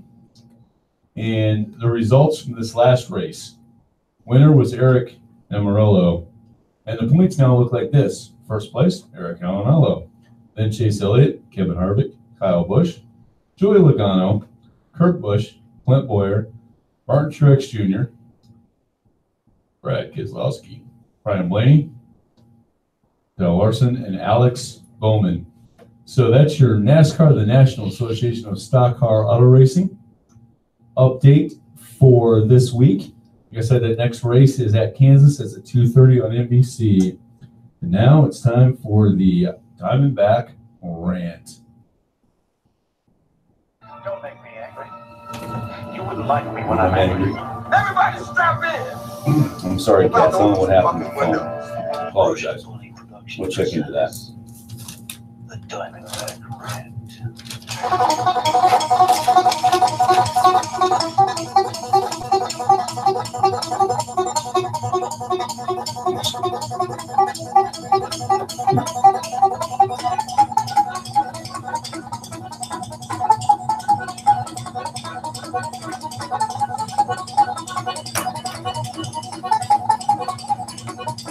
I was young in the middle of a railroad track. Around, and I knew there was no turning back. My grace, and I thought, what should I do? And I knew help from you. Sound of the drums, beat in my heart. The thunder of guns tore me apart. You've been thunderstruck. So, once again, First Ferocious Bunny Productions presents a Diamondback rant. So here we go. I'm actually going to gripe and complain about the Atlanta Falcons defense. How piss poor can you actually get? Now, I know they won the game. And I get, boom, they did. But they tried so many different ways to give that game away. If it wasn't for Brian Poole, I don't know what we'd do. So, I just don't get how in the heck you can be 32nd out of 32 teams. I know somebody's got to be down there, but you have that much weapons and offense. Can't you have at least a 15th ranked? Can't you be 15th ranked? No, you got to be dead last. No, it's not acceptable. It's just not acceptable. I mean, I didn't get to watch a lot of the game, and mostly we got like the highlights of it. And if I didn't know the outcome of the game, I think I would have had heart attacks a lot in there. I'd have been in the hospital 3 to 4 times. Come on, get a better defense. Wasn't Dan Quinn, right? It was Dan. No, who's? Yeah, it's Dan Quinn. Thank you. Isn't he known for defense? What the hell's wrong? Do something. Fix it. Done. Okay. So before we get to the iconic Drew response to that, I want to apologize to Big Cass and anybody else who tried to call in. Phone lines are, I don't know what's going on. They hung up on Cass and he didn't come through to us. So we'll have to check into that and see what's going on. We have taken him off the hook for the remainder of the night. So don't try to call in, everybody. Sorry. And it's kind of ironic when it's hashtag saved the crew now phone line and we can't use it. Anyway, they're staying in Columbus, which is a good thing. Big Cass has pointed out that the Big Ten hockey schools are Notre Dame, Ohio State, Meat Chicken, Michigan State, Penn State, Minnesota, and Wisconsin. That is the Big Ten. So there you go. That's the Big Ten. Right. I thought they picked out a couple other teams. But that's it. Those are the according to Cass, the Big Ten hockey teams. So there we'll go. We'll go with that. I'm sure if he would have called in, he would have mentioned as well to check out 14 Bullets with him and AP, him and both of our buddies AP. And I'm sure that they had an interesting, in fact, I know they had an interesting conversation after the Ohio State Penn State game a couple weeks ago because AP is a diehard Penn State fan. So anyway, wanted to plug 14 Bullets for Cass there because I'm sure he would have plugged it had he gotten through because we all know how he does, which we love. We love Big Cass. He's a great guy. I'm sorry, Cass, I couldn't make it to the wedding. Definitely very under the weather that weekend. But, we trudge on trying to find out what allergies are affecting the iconic Drew and maybe be on an inhaler for a while. So, but that's better than nothing. It's better than coughing your head off all day long. Trust me. So, Diamondback, to your rant. So you're kind of pissed off a little bit because Atlanta's the worst defense in the NFL. Somebody has to be the worst defense. Somebody has to be. But why? I'm surprised it's not the Pittsburgh Steelers. Trust me. I'm not sure where we're ranked right now. Defense. Can't wait to talk about that game coming up. Oh, sorry, Cats. Go ahead. Oh. Yeah.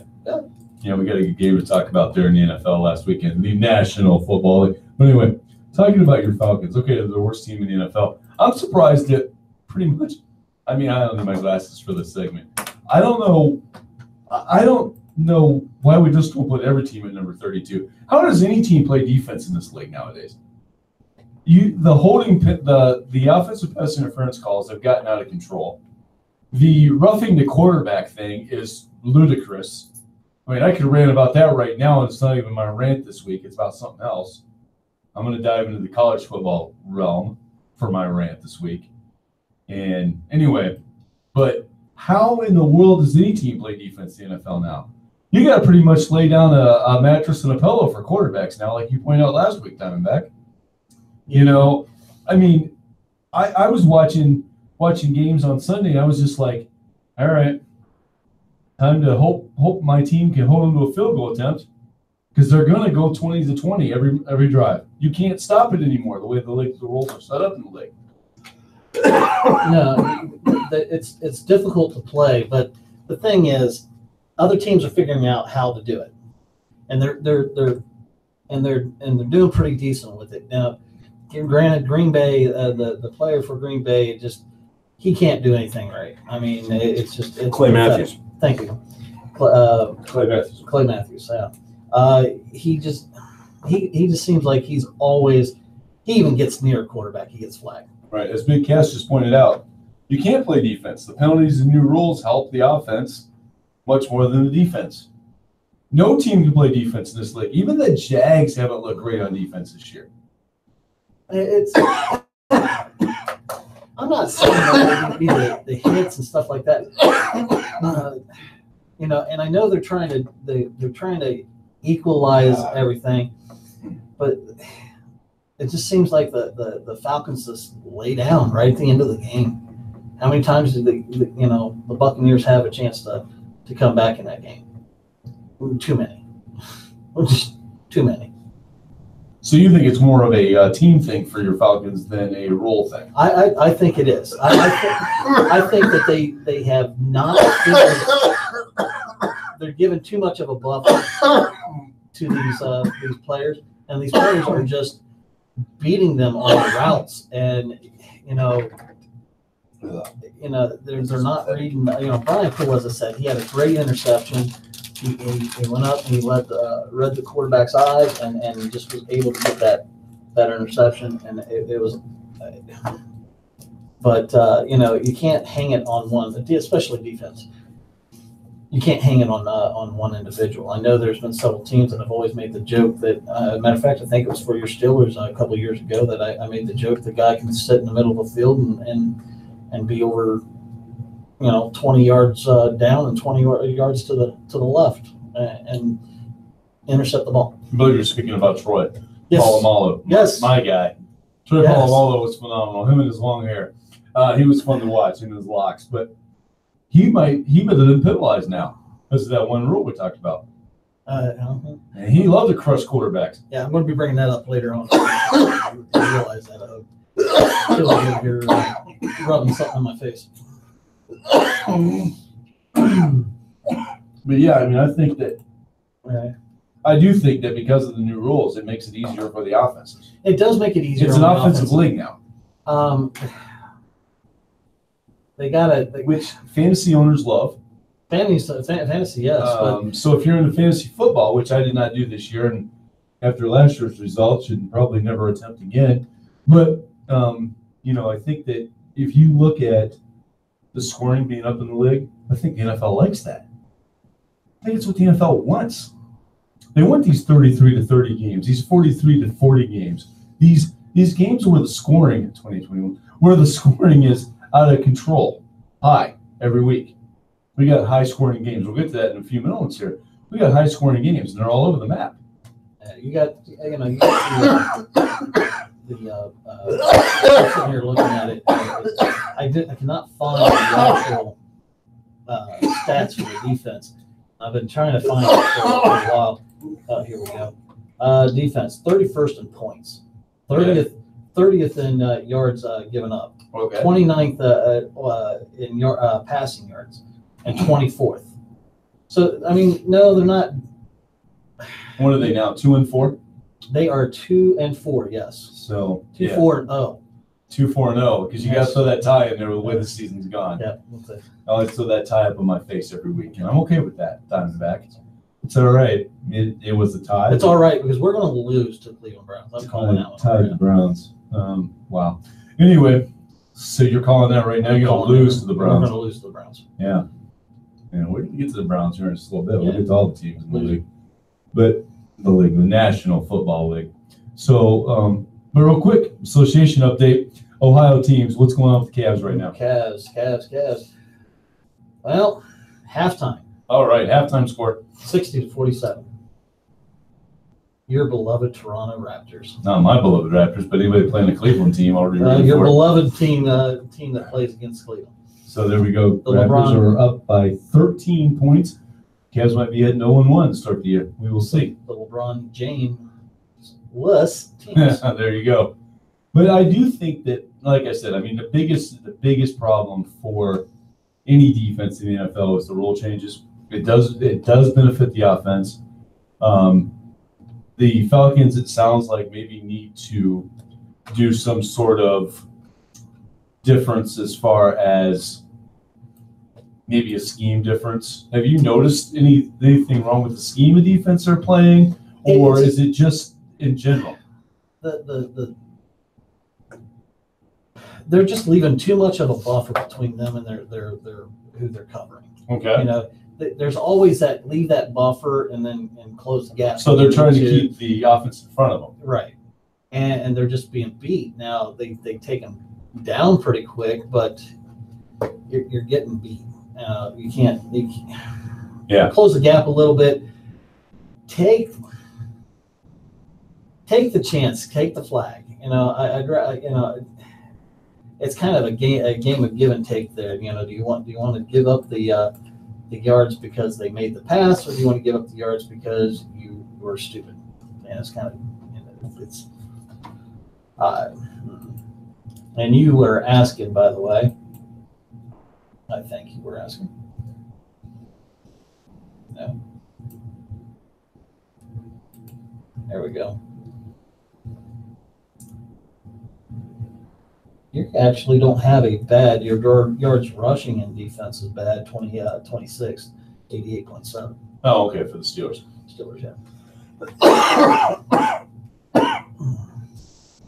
Yeah, well, and the Steelers, what are we overall now? 25th, 26th, 28th? Looks like you're 20, I'm sorry, you were 12th, 97.8 in rushing, 28.2 in pass yards, so 27th in passing yards.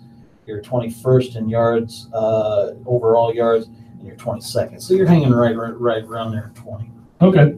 Well, that's not horrible. It's better than they were probably at the beginning of the year. I do think they're playing better defense on a regular basis here. Now I think their defense has finally woke up a little bit, unlike Atlanta's. So, again, you do think it's more of the scheme thing, though, than the rules. Everybody's playing with the same rules. Yeah, That's they're playing there. I just think that they're just not taking the risk that they take. There's being safe, and then there's being, too cautious. And I think they're just being too cautious. Yeah. Trying to keep everything in front of them. Maybe give up 5-10 yards, but not give up a touchdown. See, that's the thing. That's where I think they're making a mistake, because they're okay. 5-10 yards is fine, or or 5 to 8 yards is fine. However, they're giving up 10 to 15, and that's a first down every time. Right, and that just moves the ball down the field, obviously. Yeah. So they're just not breaking up passes, and so the Falcons are basically a Big 12 team. Basically. When it comes to defense this year. Yeah, because they got the one hell of an offense. Oh yeah, they definitely do. I saw that firsthand a few weeks ago.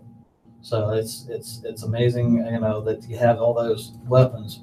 And I know they got a lot of injuries, but that's the first thing people jump on. Oh, we got a lot of injuries. You know what? It's part of football. Right. Next man up. Sorry. So yeah. That's the mentality, right? Next man up. Yeah, and it's amazing. You always hear that next man up, and you most of it in college, but you gotta step up. You gotta be that same caliber as the guy you're replacing.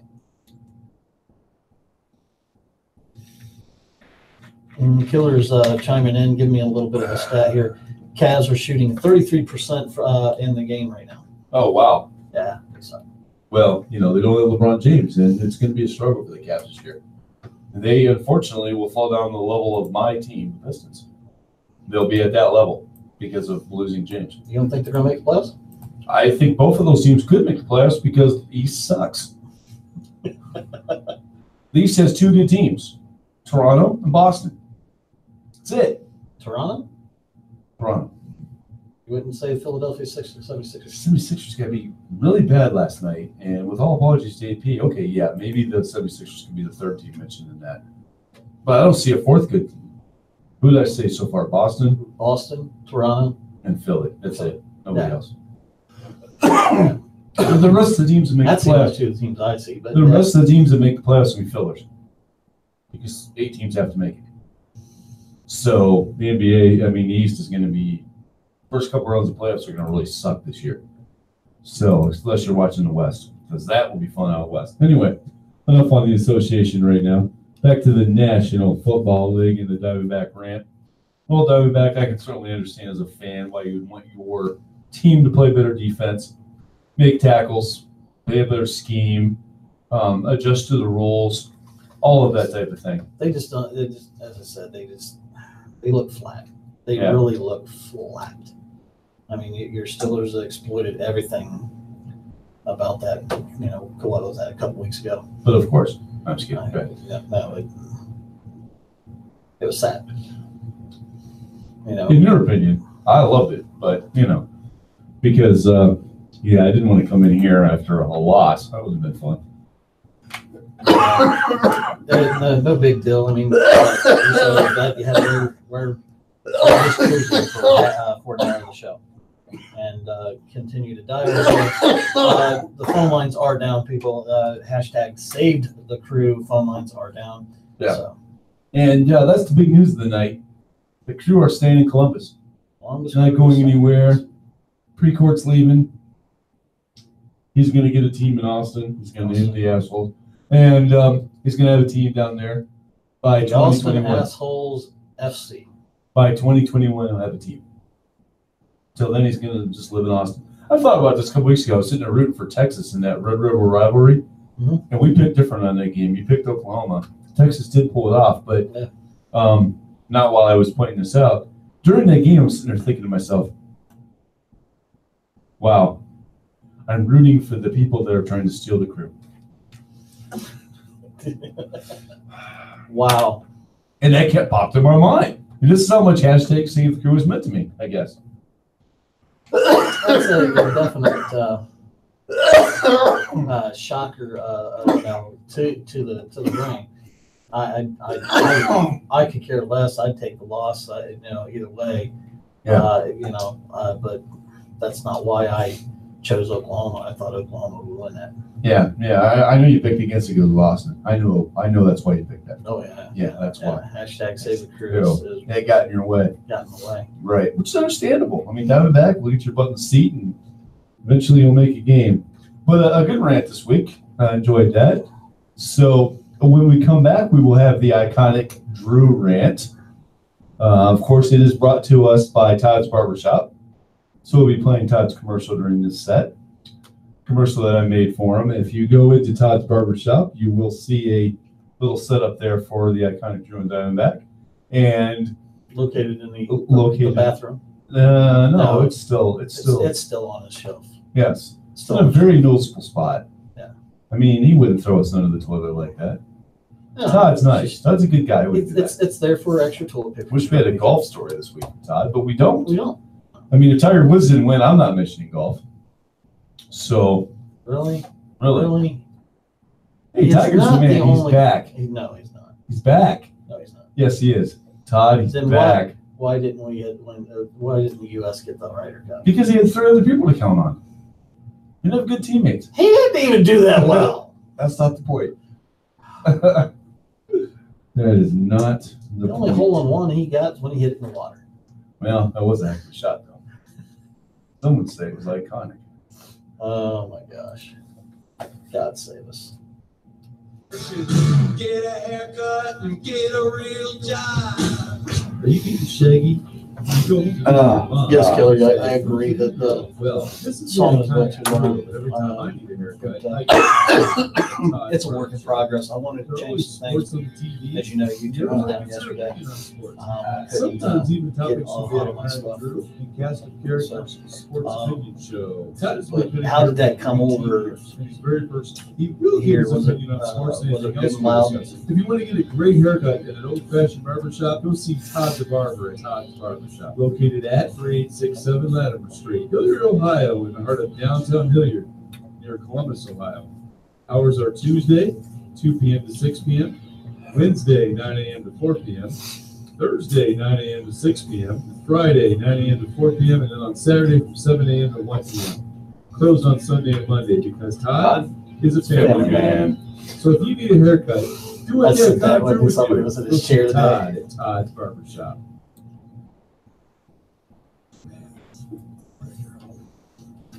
So when we come back from this little pump-up music for the iconic Drew, it will be time for the iconic Drew rant.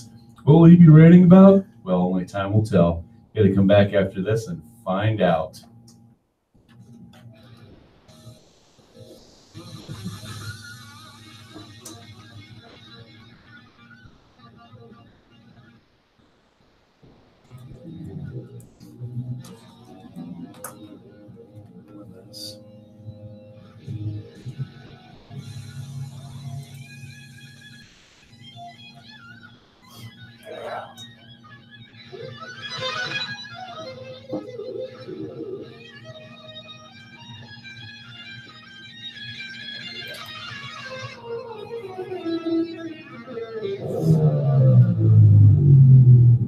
Cover 25 minutes with this. Let me tell you that right now. I love this part. That is just No bad. problem, Philip. Do appreciate it. Appreciate everything you do, man. Thank you.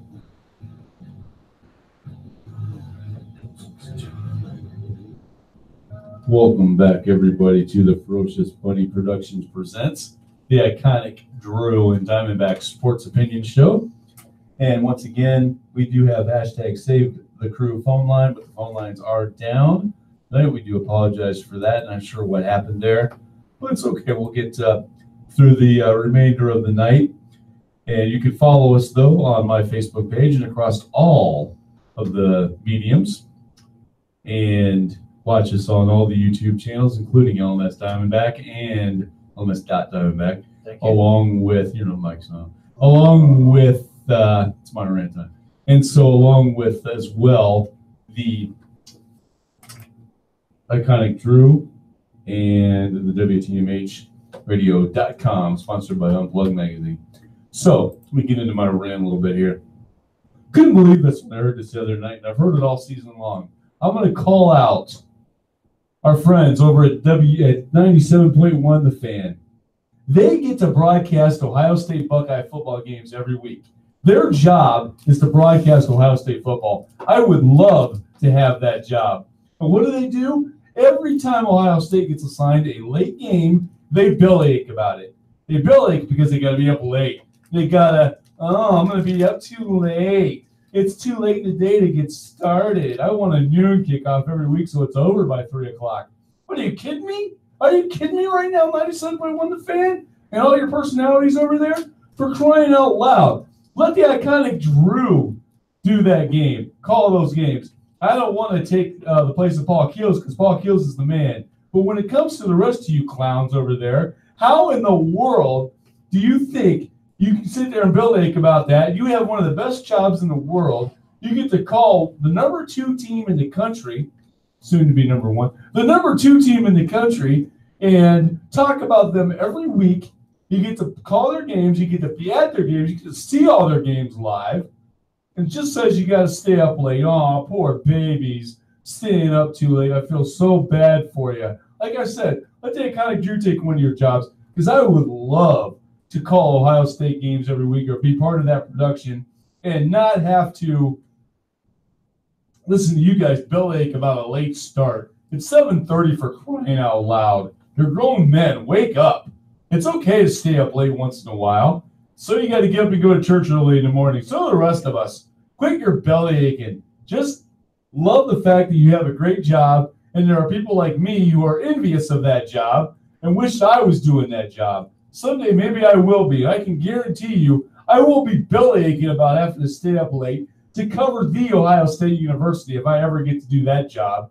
Are you kidding me right now, 97.1 The Fan? Who do you guys think you are? Sitting there belly aching because we got a late start. You got to be happy we have late starts. What that means is the rest of the country cares about watching Ohio State. We're in a primetime slot. It's a big matchup, and everybody wants to sit there and bellyache about, oh, I got to stay up late. I feel so bad for you guys. No, I don't feel bad for you. You're a bunch of wimps wimping out about that. You've done it every time this season. Right before the Penn State game, you were all bellyaching because you had to stay up late and cover that game.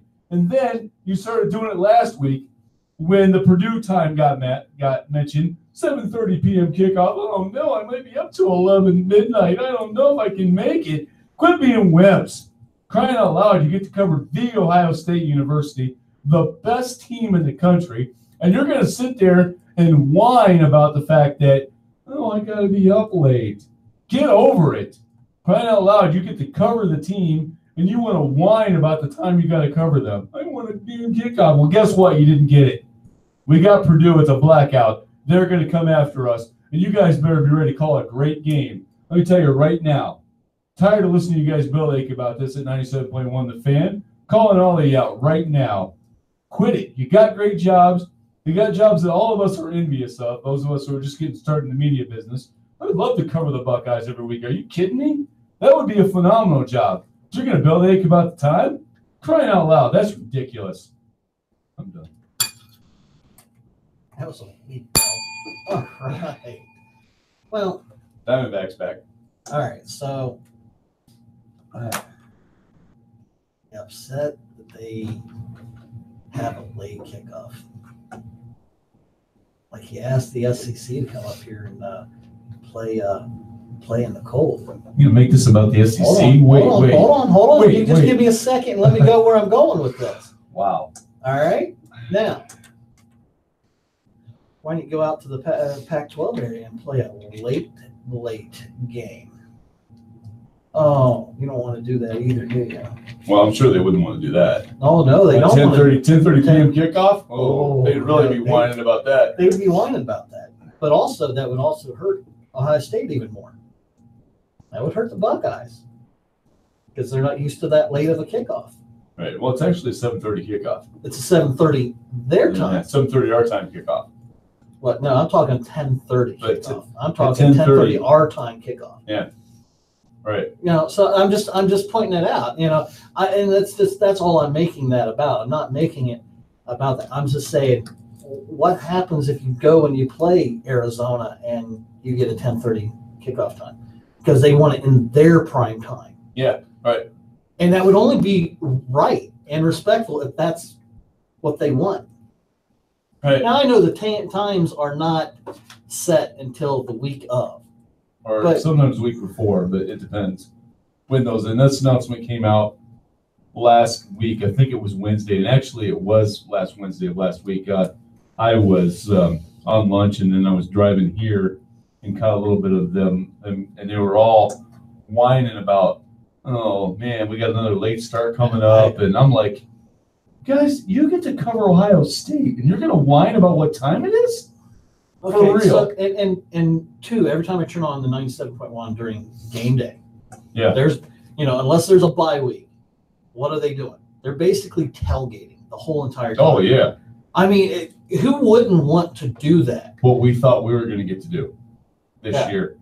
Yeah. And it didn't happen It as didn't of this point. But hey, we just gotta be patient. It'll happen. I'm confident it'll happen. We'll see. Anyways. But I mean, like you said, I mean, I'd trade places with those guys in a heartbeat. Oh, yeah. All they're doing is sitting outside the stadium talking about the game. You want to leave Ferocious Money Productions? Well, I'm gonna take it with us. Ferocious Money Productions presents. They kind of drew a Diamondback covering Ohio State football for 3 hours. That's what we're gonna do. We're gonna talk about the Ohio State for 3 hours. I don't know if Diamondback can handle that. I'll handle it. I mean, we're talking football. Right, we're still talking football. Talking football. Right. I mean, come on. And we're talking college football, which is the best Yeah. of the two. Yes, it is the Sorry best of the about two, my arm, and that's the thing. I mean, yes, yeah. Would I rather cover and do an Alabama game? Hell yeah. Would I rather go and do an Atlanta Falcon game? Hell yes.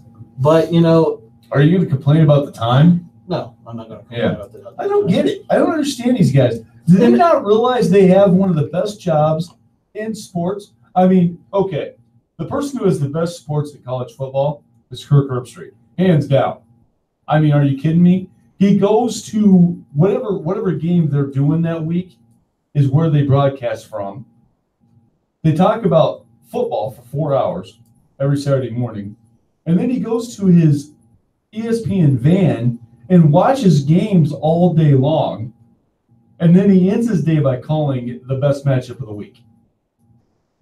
I mean, that's a great life right there. And we got to do something. I would say we got to do something because whether we go and we find our own little spot up there and pitch a tent, no, I'm serious, pitch a tent and go live through here, through one of our YouTube channels. Yeah, right. And just do a thing where we're just talking and about the games, and we have a couple little. I mean, it can be done. It's just how much money we're going to have to put into this. Right, exactly. And I would be loving every minute of that. Yeah. And because we'd have to go up there and pitch that tent early in the day, regardless. And I would do it. I'd do it in a heartbeat. And they're getting paid to do that. Right, exactly. Why are you bitching? Right. Why are you complaining about, oh my goodness, I got to stay up late, or it's a late start, I might be sleepy. Gee, crickets. You've got freaking all day to the pregame show starts at 3 o'clock. Yep. At 97.1 The Fan this Saturday. Okay, so they don't start the tailgate until 3 o'clock. It's generally 4 to 5 hours before kickoff, depending on location. Yeah, but and there's all always a couple of people on the air, and they're pre-talking the pre. Oh yeah, there's generally somebody on at noon, pre-talking the pre-talk. Yeah. Exactly. And that person's probably really complaining. Oh, I'm gonna be there at noon. It's like, dude, man, I'm sorry. I just don't get it. It's like I said in my rant. I don't understand how when you are in the media and you're doing a great job like that, how you can be whining. So, I just don't get how those people can be whining about that kind of thing. Yeah, no, it's definitely something that they got to, you got to just enjoy your job. You're doing something other than throwing groceries around the warehouse, throwing groceries around the grocery store, whatever. Right. You're doing a better job. You're having a lot more fun. Yeah. Enjoy your job. Enjoy it. I enjoy my job. Yes, I have my ups, my downs. I get my bad days, my good days, my bad weeks. But even during the bad weeks, I still am doing what I love. Right. Exactly. And that's the IT side of things. Right. I always get to learn something new. And that's why I get to do every Wednesday from 7 to 10. And that's pretty much why I'm doing the show, because I'm trying to get into the production side of this. I'm trying to learn a little bit of YouTube. I can go back and I can teach this to the kids. I can actually sit in and show something to the kids and say, you want to do this, you want to be, and I'm going to throw out the gaming world here. You want to be like Ninja and actually make 6 figures doing videos online. Boom. That's it's amazing that's out there. So that's why I do what I do, so that I can learn new items. Yeah. So I mean, yes, you're always going to have that one thing that bothers you, but oh my God, you're covering the Ohio State Buckeyes. You're in Buckeye country. Who wouldn't love doing that? Right. I mean, because you're not going to have anybody unless you're me and you go out there and you talk about Bama and why they're doing the Ohio State thing. You're not going to have a bad day. Right. Exactly. So that's the thing. You're always going to have good things to talk about. Yeah. Even when they have a bad game. They always say that there's probably about 15, 20 people that. I'm in customer service. There's probably about 15, 20 people that would take my job and be happy with it. Oh, heck yeah. But probably hundreds of people that would take their job and be happy with it. Heck yeah. I'm starting to think he's getting these coughing fits. Anyway, so hashtag save the crew phone lines are down right now. And this is a Ferocious Bunny Production presents the iconic Drew and Diamondback show. Thank you all for who's tuning in and all that. We're going to have Sorry about that, everybody. I don't know what hit me there. He's Yeah, gotta get back to the doctor next week, but it's all good. We'll get this under control again. I was pretty much healed and it came back. So anyhow, we're going to go ahead and wrap this up and play some commercials. He's losing his voice, folks. Hey, it's the iconic Drew. Television or media job in general? Well, if you're Ohio Media School, let me tell you, that is the place to go. You will be taught by instructors who have been and are in the business. Dying over there. This one. It's located at 5330 East Main Street. Website, beyondair.com. Phone number is 614-423-4945.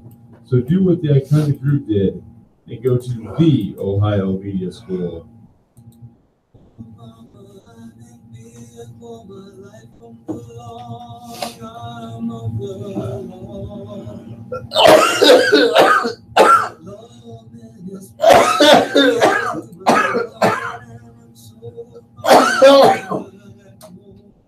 I'll have to take over for a minute. No, I think I'm okay. We're going to talk about the NFL next. I better be okay. No, like I said, man, it's just been hitting me out of nowhere like that. All right. Do this little bit here. Welcome back, everybody, to the iconic Drew Diamondback Sports Opinion Show. As I try to look professional, get over my cough, and put my cans back on my head. Diamondback, welcome back to the show as well. I'm back. All right. You are back. Yes, indeed. Where'd I go? You were Was it just anytime muted. fun, any place fun? No, you were just muted for a minute. Oh, okay. Yeah. Kind of skipped a couple things there. That's okay. I kind of needed to cough his head off. You can go see an allergist here in a couple of weeks and find out what I'm allergic to. And Probably me. get the blonde bombshell thinks it's her. But anyway, you can see she's no longer on my Facebook page, so I can say that. Hopefully it's not her because, I'm kind of enjoying this. Anyway,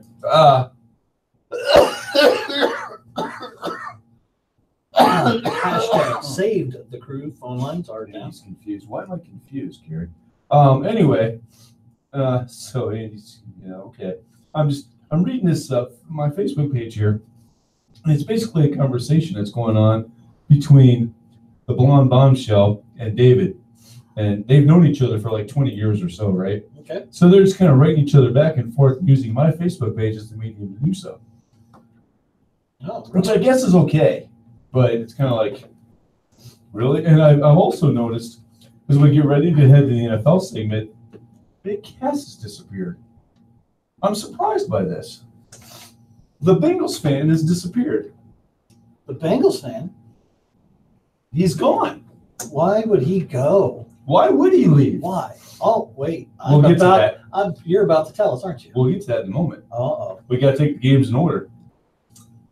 That means we could start with the Thursday night stinker from last week. Wow. Here's a game that, and I always go to my way to point out what Diamondback picks wrong. Oh, guess you picked this game wrong. That's right, the iconic Drew. The iconic Drew is wrong? Yeah. No. Very he can wrong. never be wrong. That's not true.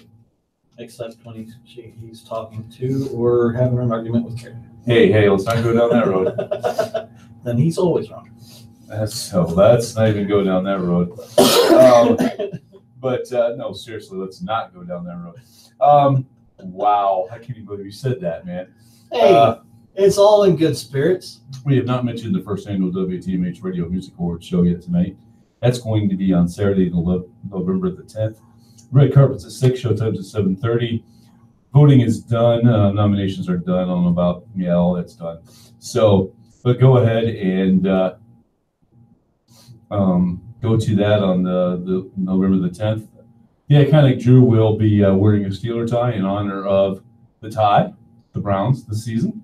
I thought that'd be funny. I have to wear a tie. And the Blonde Bombshell will be on my arm. Should be a good night. So even if she has to work that day, she's off work by 3. So, oh, good. 3:30. 3:30? I don't know. Anyway, I think it's 3. Anyhow, it doesn't matter. We are also on all of the YouTube mediums tonight. Those are working, not the phone line, but that's working.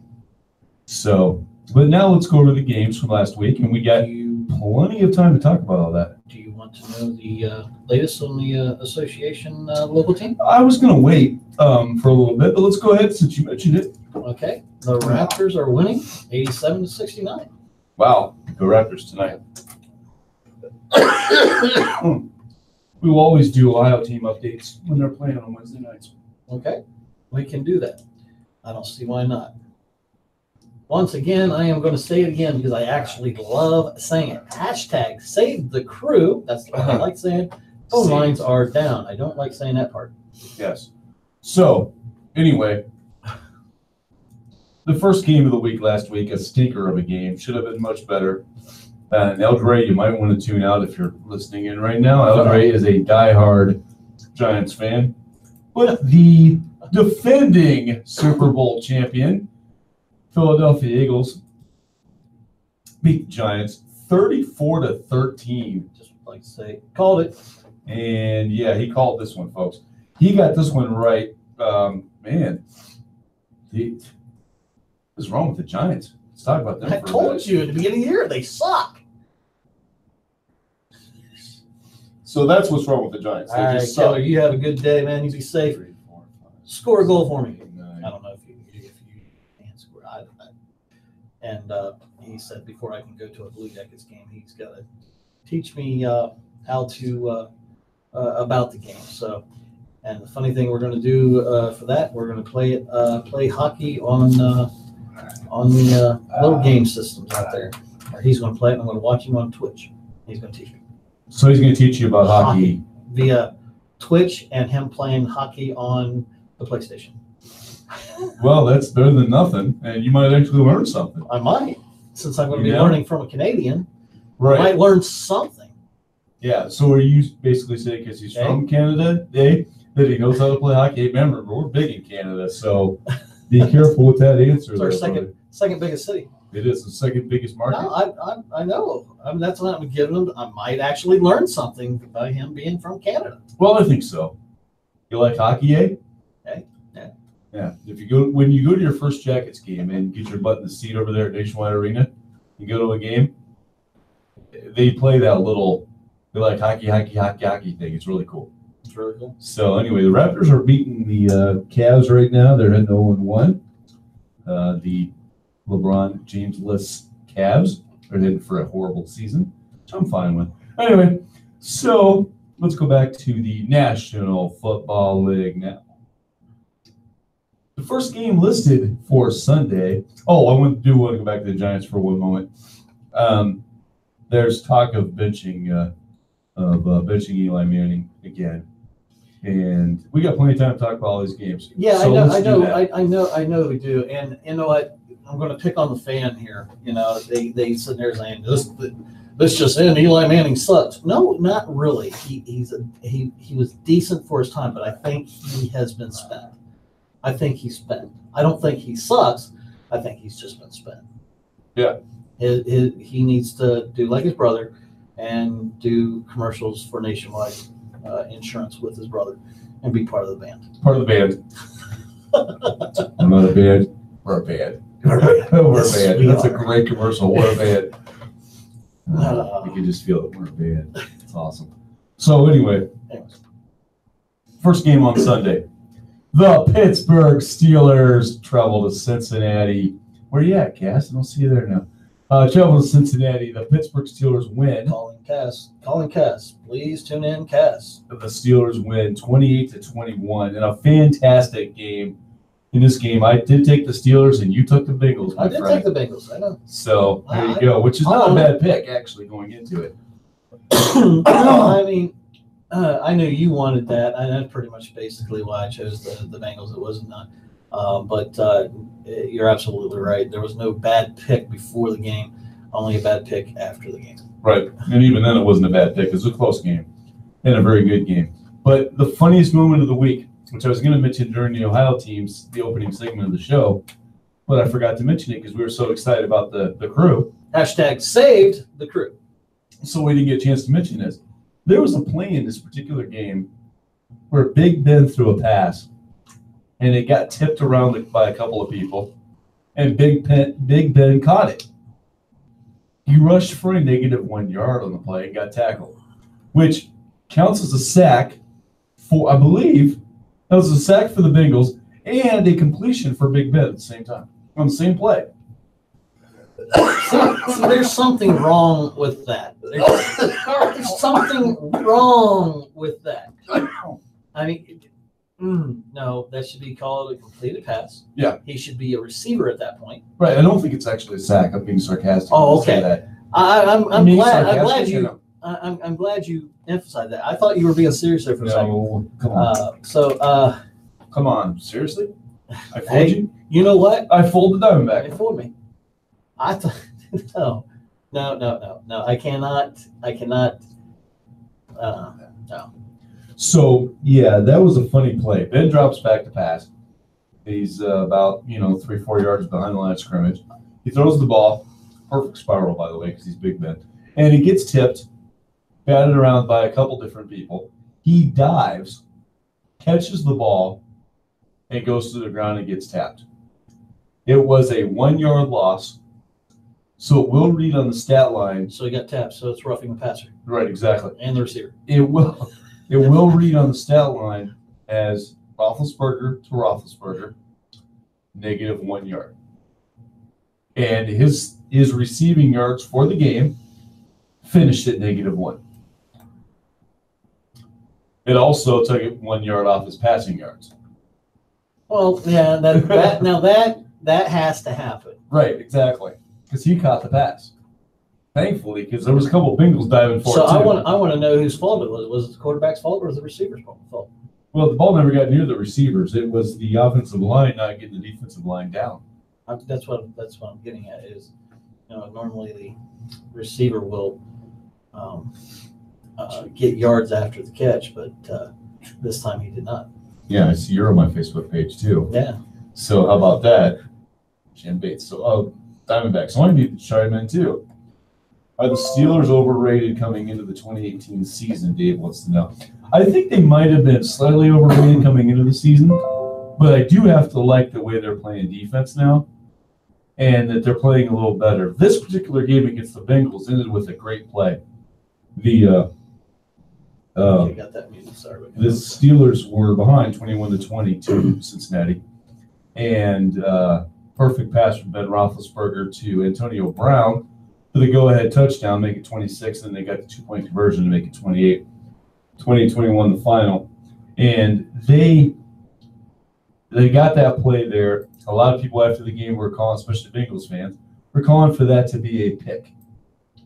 A pick play by the Steelers. But the Bengals wide receiver, or Bengals defensive player, made contact with the Steelers wide receiver first. That takes away the pick play. Yeah, it makes it a legal play. Besides that, the refs didn't call it, so whatever, Cincinnati. Only losers make excuses. And you guys lost. So 2021 Steelers with a big win there. And that tightened things up in the AFC North. We'll get to some other games which tighten things up even more. Look out for the Ravens. Next game, Buccaneers, the Falcons. Yes. Connie Drew takes the Buccaneers. Diamondback takes the Falcons. Falcons win 34-29. As we heard in your rant earlier, not happy with your defense. Not happy. Kept the Buccaneers in the game way too long. They should have been. The offense was firing on all cylinders, and you can't. This is why I'm having a problem with it, and it's you cannot have the other team in it for that long. It's hard to take their heart out of it when they're still in the game. And I you know me, I've always said you have to take the heart of the other team out. Yeah. Because the moment you do that, What did I rant about a few weeks Yeah. last week about the Steelers doing the same thing and letting Tampa Bay stay in the game? Same opponent. Huh? Maybe there's some similarity there. Yeah. Same opponent. Maybe my team just sucks at defense. Well, mine's not much better, but the Falcons did win. I give them a win. Yeah, well, they get the win. It's 2-4 now. 2-4 in their record. They don't get the win unless I give it to them. Oh, okay. That's the way that works. Yeah, that's is there an asterisk by any game Yes. that they win that you don't agree Yes, with? there is. Wow. So Diamondback is such a powerful fan, it can take wins away. Yes. Wow. I can't even do that. I kind of Drew can't do that. He can try, but he can't do that. Next game, Chargers at the Browns. Mentioned this a little bit in the Ohio team segment in segment 1. Chargers win big, 38-14 in a game that the iconic Drew picked correct and Diamondback did not. So Chargers roll into Cleveland. This is the second time this season that I've broken pick a team from the West Coast. I'm 2 out of 3 on that because I lost the other one. We both lost the other one. We both lost the other one. And I'm kind of getting upset that you're being able to do this and I can't. Right. I'm 2 out of 3 and you're 0 for 1 on that stat. So, but I'm not smart picking that. The Chargers on the road in Cleveland, a 1 o'clock game. Those of you who don't know that rule on that we're mentioning here. Basically, if you pick a team from the West Coast to come play an East Coast team or a team in the Eastern Standard Time, and you're picking the West Coast team to win a game that basically is 10 o'clock in their minds, 10 a.m. against the team that's used to playing here in our time zone. And normally, a majority of the time, the teams from the West Coast lose. Correct. But I kind of Drew's been able to pick 2 out of 3 of those right. Chargers roll into Cleveland and just roll them. I mean, 38-14, it was never close. Might have been close at the coin toss, but after that, the Chargers were in control from the beginning to the end in this game. It wasn't even close. The Chargers, as the final score indicates, that game was never close. the Chargers were 4-2, so I mean, but for them to come here and actually dominate Cleveland that way. Yeah, and especially we've been talking about the Browns and how much their defense. Talk about a team whose defense is improving. Yeah. Until they ran into the Los Angeles Chargers. The Los Angeles Superchargers. Don't even go there. Don't even go there. Oh, Not allow that super by their name. Even if they play like that, since they left San Diego, well, they were can't have it. super. Well, they were. They were awesome. They weren't super. Well, I guess it I kind don't of. even. I guess it kind of goes. The Los Angeles Awesome Chargers. There you go. But they certainly played well against Cleveland. We'll see what happens with them going down the road here. But the Browns did not look good in this game at all. Nope. And the Chargers basically kind of showed them what football looks like and played the game. Outplayed them. This is a football, and this is what you do with it. Right. They outplayed them for the entire game. Now you can try. And Cleveland was never in this game. So, as far as that goes, kudos to the Chargers. I mean, it was a nice win by them. Yeah, they go to Good negative. to see a Bosa on that team anyway. They go to negative net points. Double. They were negative already, but they were like 7 negative points. Yeah, and I still think the Browns are an improved team, but the way they played on Sunday, they didn't have a chance against LA, the Chargers.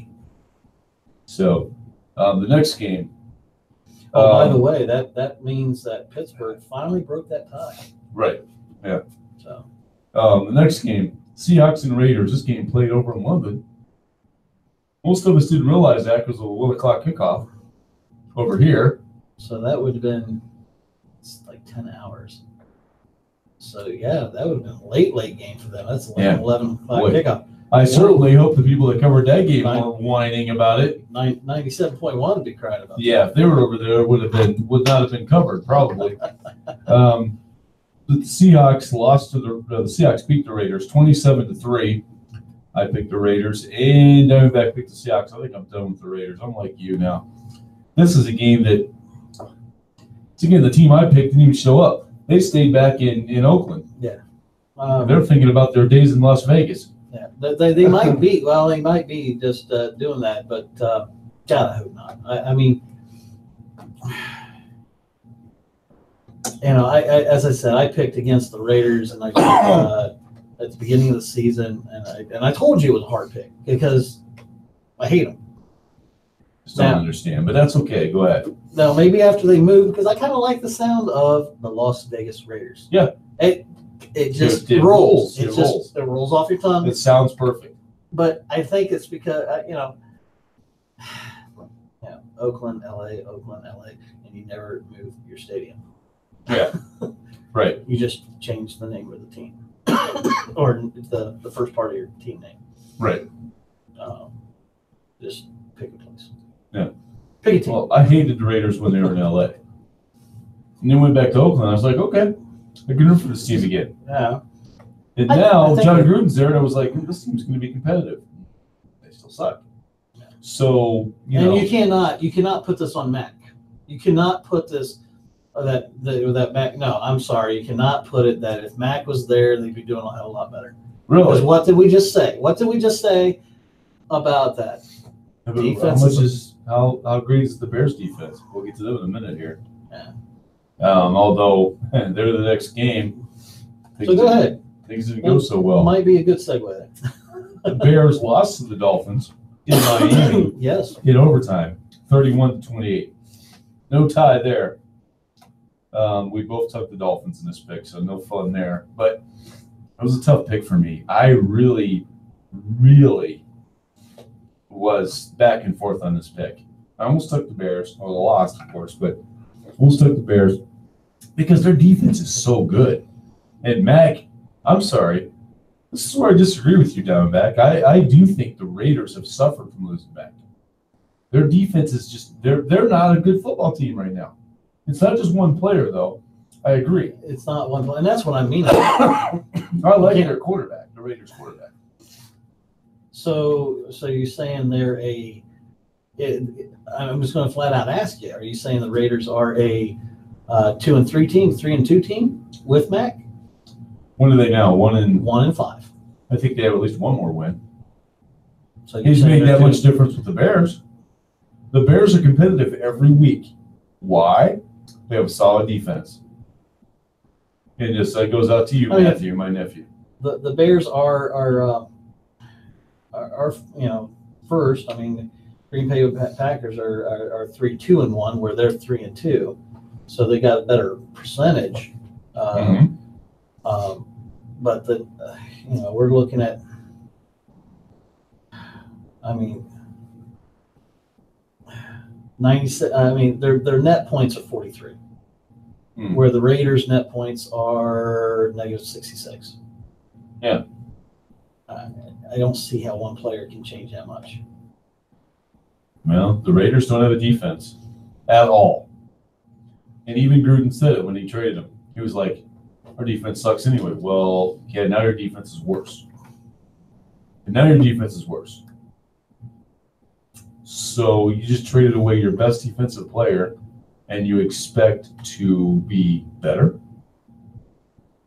No, I'm sorry. This was a bad move by Oakland. And yeah, they got some draft picks for us. So we have to wait and see who the draft picks are and how that all works out. And I'll grant that. Now, what did they get from that? Well, it was the second and third round, I believe. Yeah. So, wonder how much they'll get when they trade Gruden this time, like they did last time. So, yeah, Gruden's good. That is one of the funniest stories in the history of football. He gets traded this was the first time he coached Oakland, everybody. He gets traded from Oakland to Tampa Bay. But it was a three-team coach trade. Right. So anyway, he ends up in Tampa Bay. A couple years later, Tampa Bay ends up playing Oakland in the Super Bowl. And who wins? Tampa Bay. Oakland gets beat by the coach that they traded. That was one of the funniest moments in the history of life in the NFL. So on to the next game. Cardinals at the Vikings. We both took the Vikings. One of the easiest picks of the week. Vikings win 27-17. Really not a whole lot to talk about with this game. First round. By the way, I asked the question. I looked it up. Bears gave up a first-round pick in 2019. Okay. First round pick in 2020. 2 first-round picks. Third round pick in 2019. Mm-hmm. And a second round pick in 2020. Conditional. So there we go. 4 picks overall. I'll tell you what, I think it was worth it. Max made a difference with that team. Yeah, I mean, it's spread over 2 years, but that's 4 picks. Right. And like we said, we got to wait and see what Oakland does with those picks and see where that goes. But they also had to give up a 6th round pick in 2019 with Mac. I don't get that one. You know, they always work out certain different things as far as that goes. But you know, like I said, this Cardinals-Vikings game, Vikings basically did what they needed to do. Won the game by 10 points at home. Cardinals, not a good football team. So a pretty easy win for them. The next game, this was interesting. The Colts at the Jets. Jets win, Jets, Jets. Win 42-34.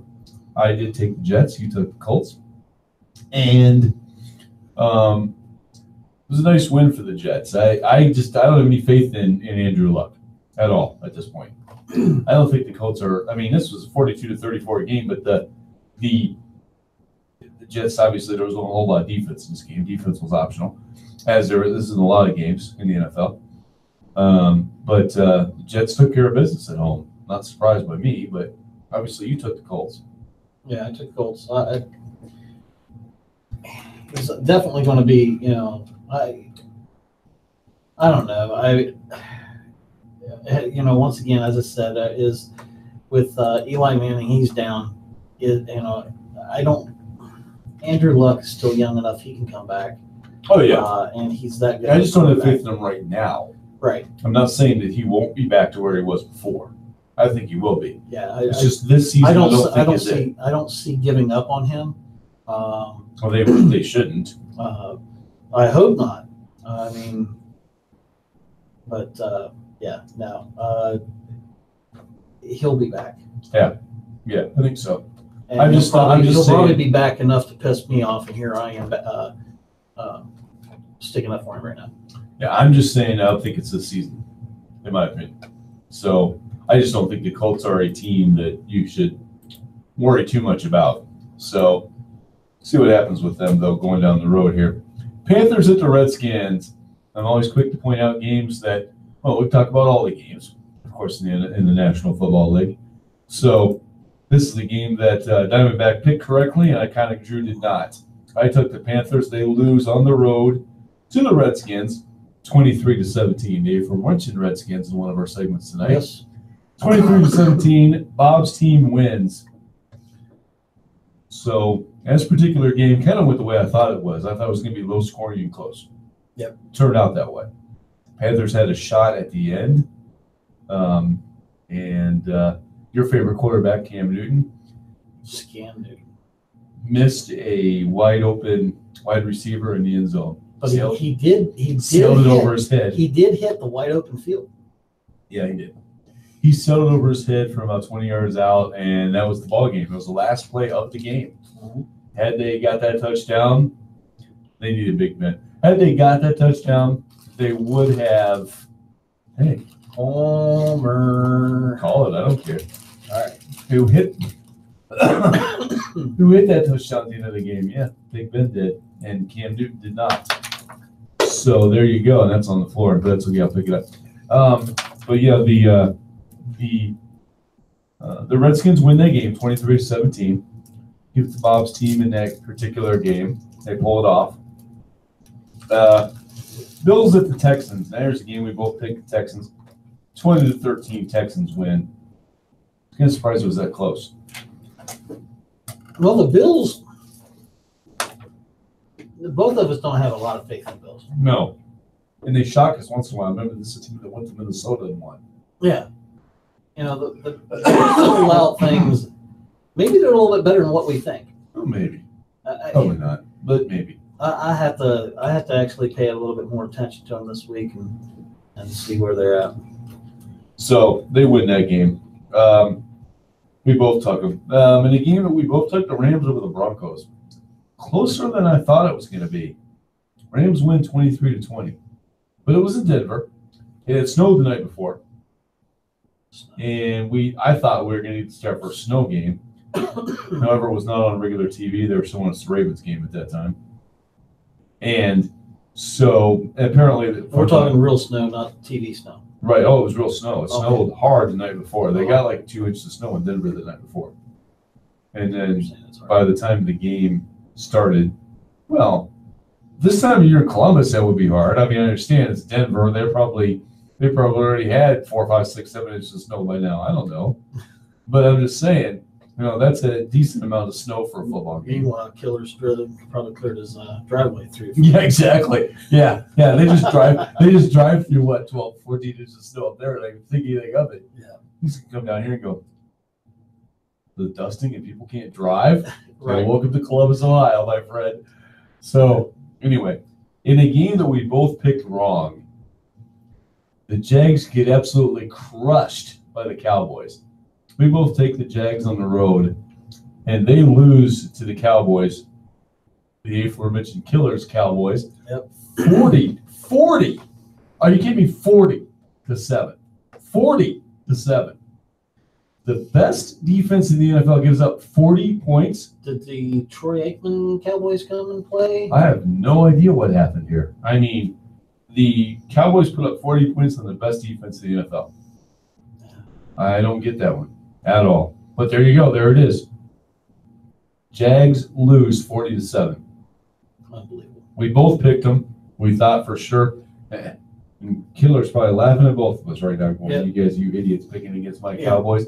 That'll teach you. Well, he's out on the ice playing hockey. That'll learn you right there to pick against my Cowboys. The guy is in his 40s, his mid-40s. And why not? Out there playing Good for him. with a bunch of 20-year-olds. Good for him. Go, Killer. He's probably outlasting all of them. Yeah, probably. So the next game, Ravens and Titans. It's a game that shocked me. I took the Titans. You took the Ravens. Wow. Ravens go into Tennessee and win 21-0. What in the name of sports and everything holy is going on? How in the world do the Titans lose at home? And once again, Big E, I apologize. But how does your team lose 21-0 at home to the Ravens? I realize my team lost to the Ravens too, but crying out loud, 21-0 at home. Like I said, you called that. You got that one, Diamondback. I don't even know how. Well, I've always said it. Sun shines on a dog's ass every once in a while. There you go. So the next game, and what was probably the game of the week, the Patriots, and I picked the Pats, you picked the Chiefs in this game. The Patriots outlast the Chiefs 43-40. What a great game. 43-40. Mm-hmm. The Once again, defense optional. and the Big 12 show up for this. Right, big time. Big 12. Another Big 12 game coming up next Yeah, they to talk about. I mean, I watched a little bit of this game and I turned it off because I'm like, Chiefs done. Yeah. And then I looked at the final score in the morning and went like, what the hell happened? Oh, it was a great game. I thought the Pats, had them dead to rights, and then somehow the Chiefs figured them out. Typical NFL game. I'm telling you right now. Chiefs figured it out. Yeah. And I'll tell you what, Patrick Mahomes grew up quite a bit in this game, the quarterback for the Chiefs, because he faced adversity in the first half. He threw 2 interceptions. And here he is playing against the team that is known, as a Steeler fan, it pains me to say this, but it's true, is known as the perennial powerhouse team of the AFC. All right. They are usually in the AFC Championship game, if not the Super Bowl. You can pretty much pencil them into the AFC Championship game every year. Right. It's who's playing them. It's not even a matter of where, because it's in Foxborough, normally. 95% of the time over the last 9 years. Right. And believe me, it's been nothing but heartache for my team. This was played in Foxborough. Yes. This one here. This was in New England. Correct. Well, all I'm going to say, I'm just going to call this right here, right now. When the Chiefs meet them in the playoffs, whether it's the final game or whatever, the Patriots better hope they have home field. Because I think they figured them out. And I think you might be right. I mean, I watched that whole This game. might be the end This of was not Belichick's necessarily. reign. This was not necessarily a fluke of letting your opponent back up. This was the opponent forcing their way back up. Right. By not giving up. By not giving up. The Patriots ripped their hearts out. I mean, they did everything they could to rip their hearts They out. did what they needed to do. Into this game, the last drive of the game, Brady hits this beautiful pass to Gronk for about a 35-yard gain. Okay, 30 of it's in the air because Gronk's not running very far. But and I love Gronk. Even as a Steelers fan, I'm a Gronk fan. I love Gronk. He's phenomenal. You got the jersey? No, never will. Never will. Yeah, I'm not a Patriots fan. Would you get the jersey if he comes to Maybe Pittsburgh?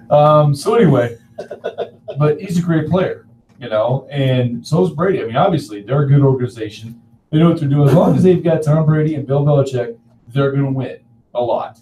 Now, as I said, I think this might be the end of that era because it's bound to happen. Sure it is. It's bound to happen. Somebody's going to figure it out, and I think the Chiefs have. I think the Chiefs went back in at halftime and made their adjustments and was like, we're not out of this. Well, everybody always and they went says and they got their heart. The coach that makes the best adjustments in the NFL at halftime was Andy Reid. And he's head coach KC now. So, and I've heard former Philadelphia players say, man, when he was our coach, no one made better halftime adjustments than Andy Reid. He's awesome at it. His biggest problem is playoff time. So maybe he overcomes that now because he finally has the quarterback to win in the playoffs. Right. Patrick Mahomes is a real deal. Make no mistake about that. Patrick Mahomes is phenomenal. They lost this game, but heck, they lost at New England. There's been a lot of teams that have lost at New England over the years with those two guys there. And they lost. And as I put it out, they were down and out. I had put them out of the game like they're not coming back from this. You're not coming back from this big of a deficit in Foxborough. Yeah. And winning this. Right. Well, they did come back. They just didn't win it. They just didn't win it. Right. They did everything else. But So it's just period. Right. It's amazing that they accomplished what they did. So in the other game of the week, my brother's Packers outlast the 49ers 33-30.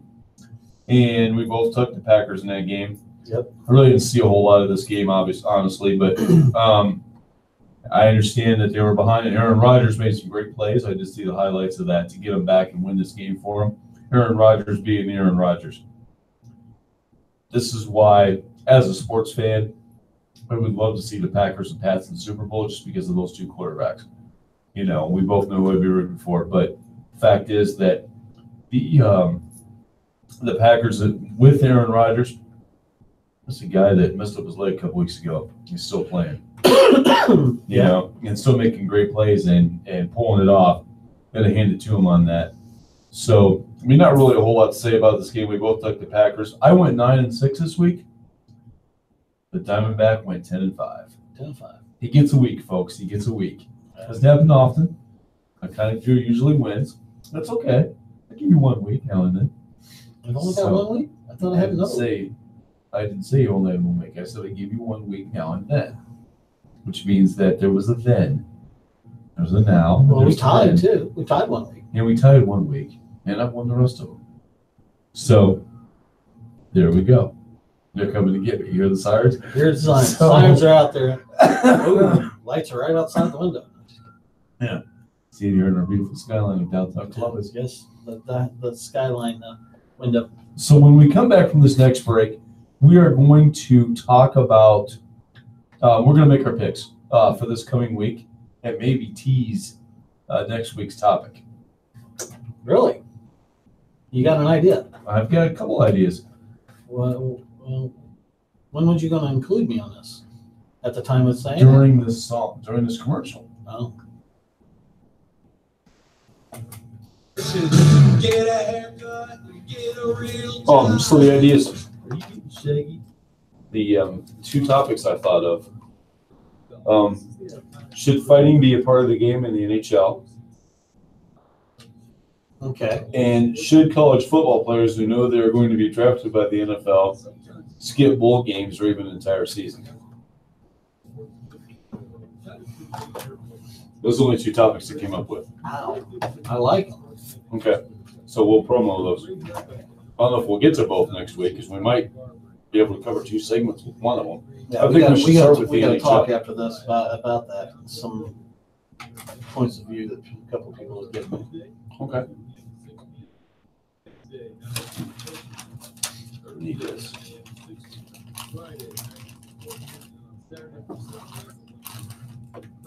We're going to go over by a little bit. That's okay. So if you need a haircut, okay, I'm kind of sure we do. Go see Todd at Todd's Barber.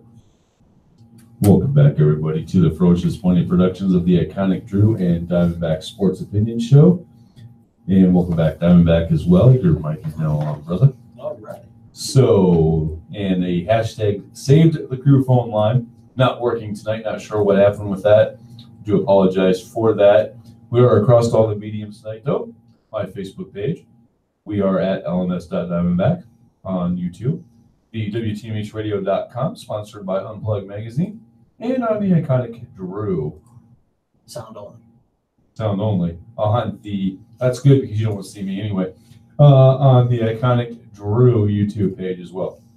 So let's go ahead and pick these games for next week. All right. And we did actually agree on a couple topics that we might talk about next week. I know. So that we can promo them. We did that during one commercial. That's pretty good for us. Yeah. That's like a record because normally it takes us about, a half hour after the show to talk about stuff. And then, Yeah, but we're wrapping stuff up too. Yeah, it's true. Cleaning up the area. Cleaning up the area, take care of things, and dropping envelopes where they need to be and all that kind of thing. Yeah. So anyhow, the Thursday night stinker of the week. Broncos at the Cardinals. Broncos are 2-4. Cardinals are 1-5. Who you got? Broncos at the Cardinals. Yeah. Give me the Cards. Whoa. We have a difference already. Taking the Broncos in this matchup. Cardinals suck. Titans 3-3 at the Chargers 4-2. To start our Sunday night 1:00 games. Give me the Los Angeles Awesome Chargers. I'll take the LA Chargers as well. This game is interesting. The 4-2 Patriots at the 3-2 Bears. It's in Soldier Field. In Soldier Field against one of the best defenses in the league. Tom Brady's still on the field. Give me the Patriots. And there's going to be our second disagreement. It may be a hard pick, but I'm taking the Bears. Okay.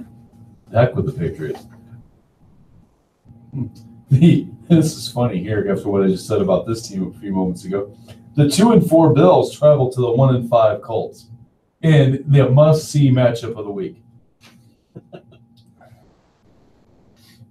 And the winner just gets to play another game. The loser does too. Yeah. And their fans get to keep watching them. You know what? I'm going to take the Bills on this. I'm going to kind of take your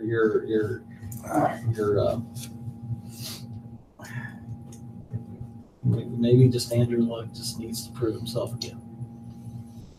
I'm kind of follow your lead on that. Here's where I go against what I just said. Uh-oh. I'm taking the Colts. I went with my rule of both teams suck. Take the home team. So that's what I did. Okay. And that's the only reason I'm taking the Colts, because they're at home. All right. If this game was in Buffalo, I'd be taking Buffalo. So there you go. All right. The Lions, the 2-3 Lions at the 4-2 Dolphins. The Lions at the Dolphins.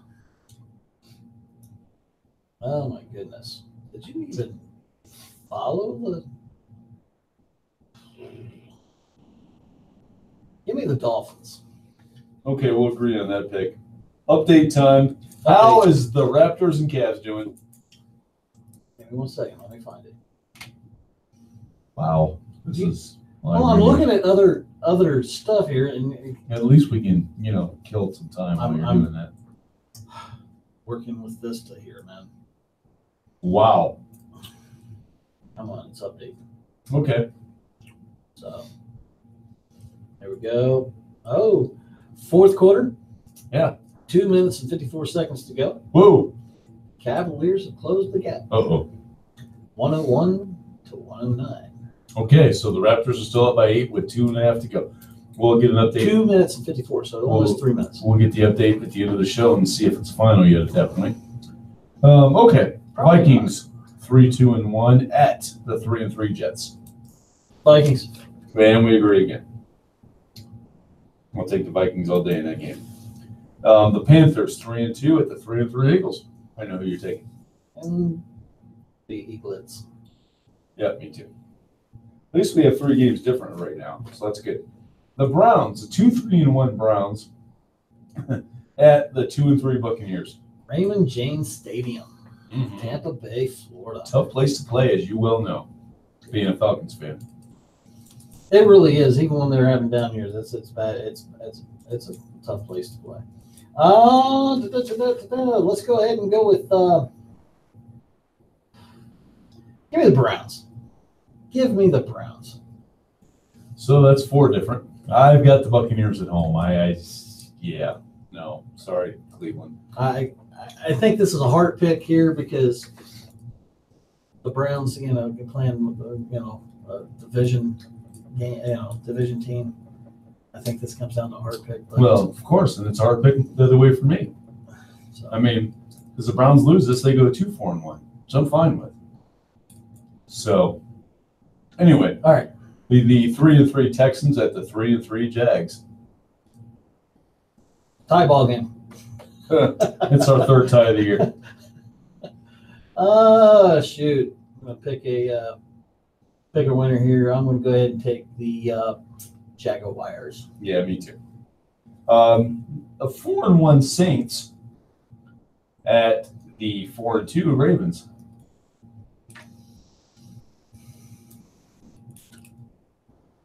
Taking the Ravens. Yeah, me too. I I wanted to take the Saints for the obvious reason, but I couldn't do it in the long run. I've got to go with the Ravens at home in this game. They're going to win this. They should win this game. Yeah. The Rams, the 6-0 Rams, the 6-0 Los Angeles Rams the only undefeated team left. at the 49ers 1-4. Gee, I wonder who I'm taking. I've already written it down. Just say it. The L.A. Rams. There you go. Me too. Killers Cowboys. The 3-3 Cowboys at Bob's Redskins 3-2. The aforementioned Redskins in the earlier segment. I don't know what he was talking about then. Earlier, he kind of stabbed at me saying that the Cowboys were going to kick the Falcons' butts this week. Well, not this week. They're not. Obviously not. So I'm going to take the home team on this one. The FedEx Field Redskins. Yeah, me too. And the 8 p.m. game on Sunday night, the primetime matchup, should be a good game. The Cincinnati Bengals at 4-2 against the KC Chiefs 5-1. I'm taking my Chefs. Yeah, me too. I'm taking my Chefs. I have the Chiefs in that game too. I think that's going to be a good game, though. I think it's going to be a good game. But I think right now they have the better quarterback of the two. So Patrick Mahomes is a real deal, like I said earlier. And then the Monday night matchup. Monday Night Football. Monday Night Football. The Atlanta Falcons get to host a game on Monday night. We made the playoffs last year. We should host one. I'm not That's saying the way you it don't. used to be. I'm not saying you don't deserve it. I'm not saying you don't deserve it. I'm saying that they get to. That's all I'm saying. I didn't say they don't deserve it. Relax. I'm not saying, no, Relax, I'm not, Diamondback. it's not that. I'm just saying that's the way Wow. it used to be. You had to either be a bubble team or make the playoffs to host a team, host a Monday night game. They've gotten away from that. I'm getting on the NFL. They get to host the New York Giants, who are 1-5. Simple Falcons pick. are 2-4. Simple pick for me on this. You're taking the I'm Falcons. taking the Falcons because the Giants suck. And that's an understatement. Eldre, if you're listening, we're sorry. No, I'm not sorry, Eldre. If you're listening, I am not sorry. Your Giants suck. S-U-C-K, suck. So you better hope that the Falcons win this game because you're going to eat that next week. Oh, yeah, I will eat that, and I will own it. And I will own that. I'm picking the Falcons too. I mean, it's just in case you wondered or cared. After I mean, that little mini I've already rant. I had my rant about the Falcons defense. Well, they'll give up some points, but Oh, they're going to give up some Atlanta points. can score some points too. I win. Yeah, I don't. This could be a 50-51 game. It'll be fun. Do we have our first 200-point NFL game? Quite possibly. So the topics that we talked about during this wraps up the NFL, everybody. The National Football League. So let's get ready to say our goodbyes, say our good nights for the night. It's a sad time for the iconic Drew. Because once again, we got to this point, and He cries every time. I do after we shut off apologize. the air. I do apologize for the coughing fits tonight. Trying to keep those under control.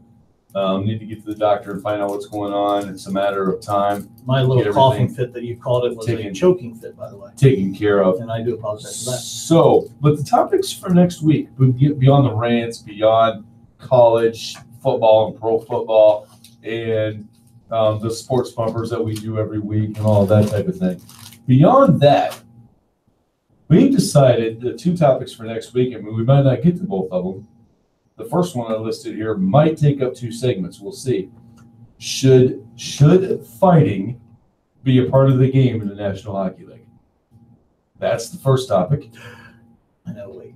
Second topic that we talked about during the Tots commercial that we played a few moments ago is, should college football players who know they're going to be drafted by the NFL skip bowl games or even an entire season? And we'll get into that, dive into both of those topics. Maybe just one of them, but we'll see. Time will tell. Yeah. Topics will tell. So, with that being said, this is the iconic Drew. I am the Diamondback. And as I always like to say, have a good day. He likes to say, have a good day.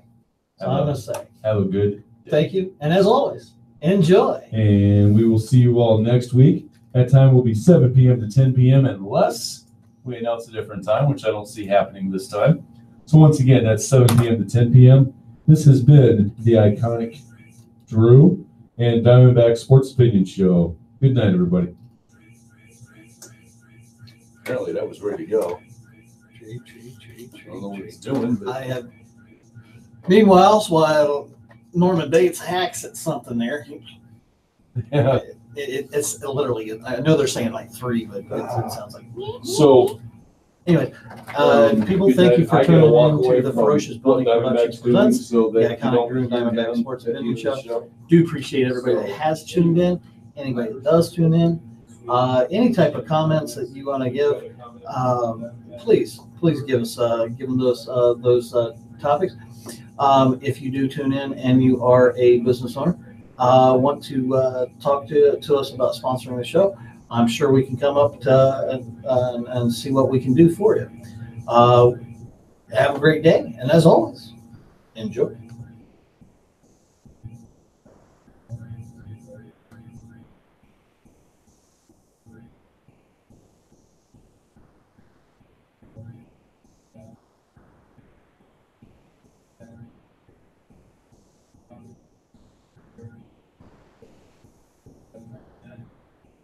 But now, this is that sadly signing off. We'll see you all next week.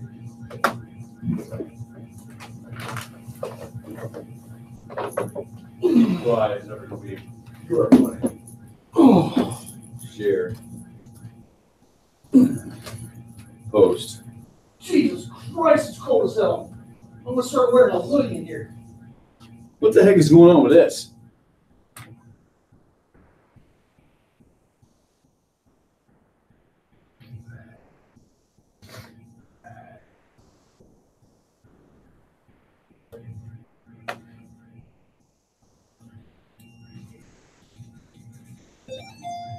WTMH Radio.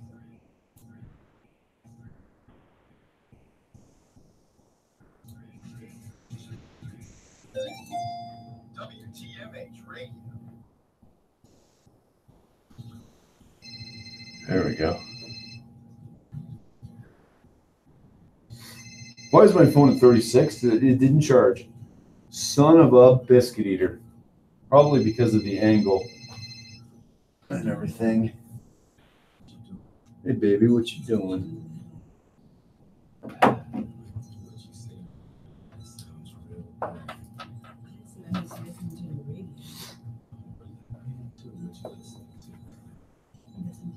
Yep, it wasn't plugged in there. My fault.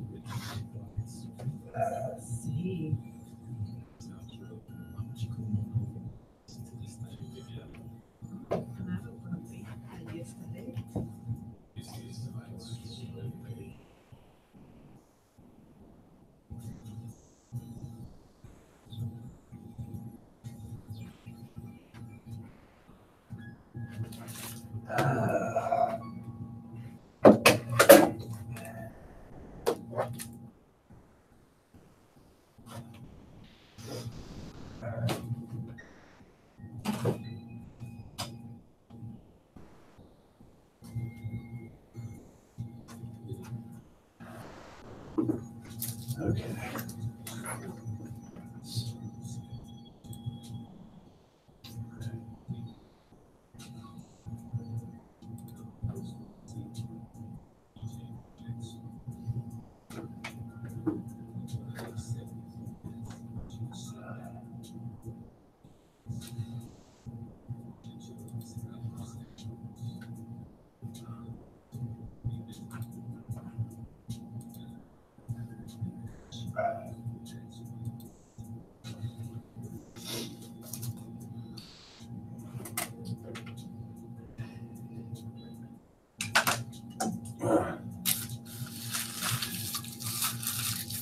I need to get a cap in the water.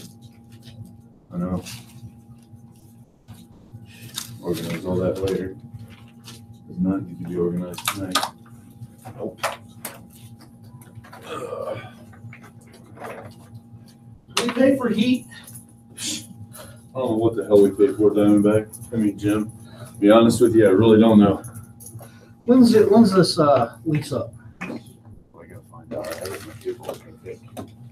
I'm about ready to tell. When did you graduate? And when did you start this?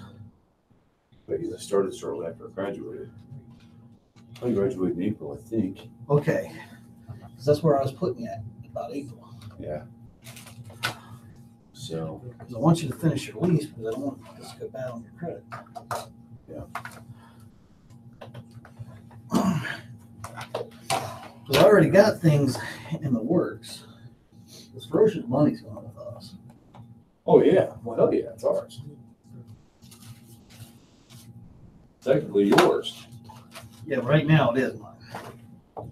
But, Which I gotta fill out that paperwork. and you know what I need to do? Use the pisser. Be right back. Now read the signs. I know, I did. That's kind of funny. Did you see what they wrote in the toilet? Uh-uh. Because they got it in the toilet one. Yeah. That's where I go. But they're Africans. Huh? Because pull your pants up. No. Wow. Gotcha. Yeah, it's a little bit racy. Non-PC.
So, Glad those instructions were there.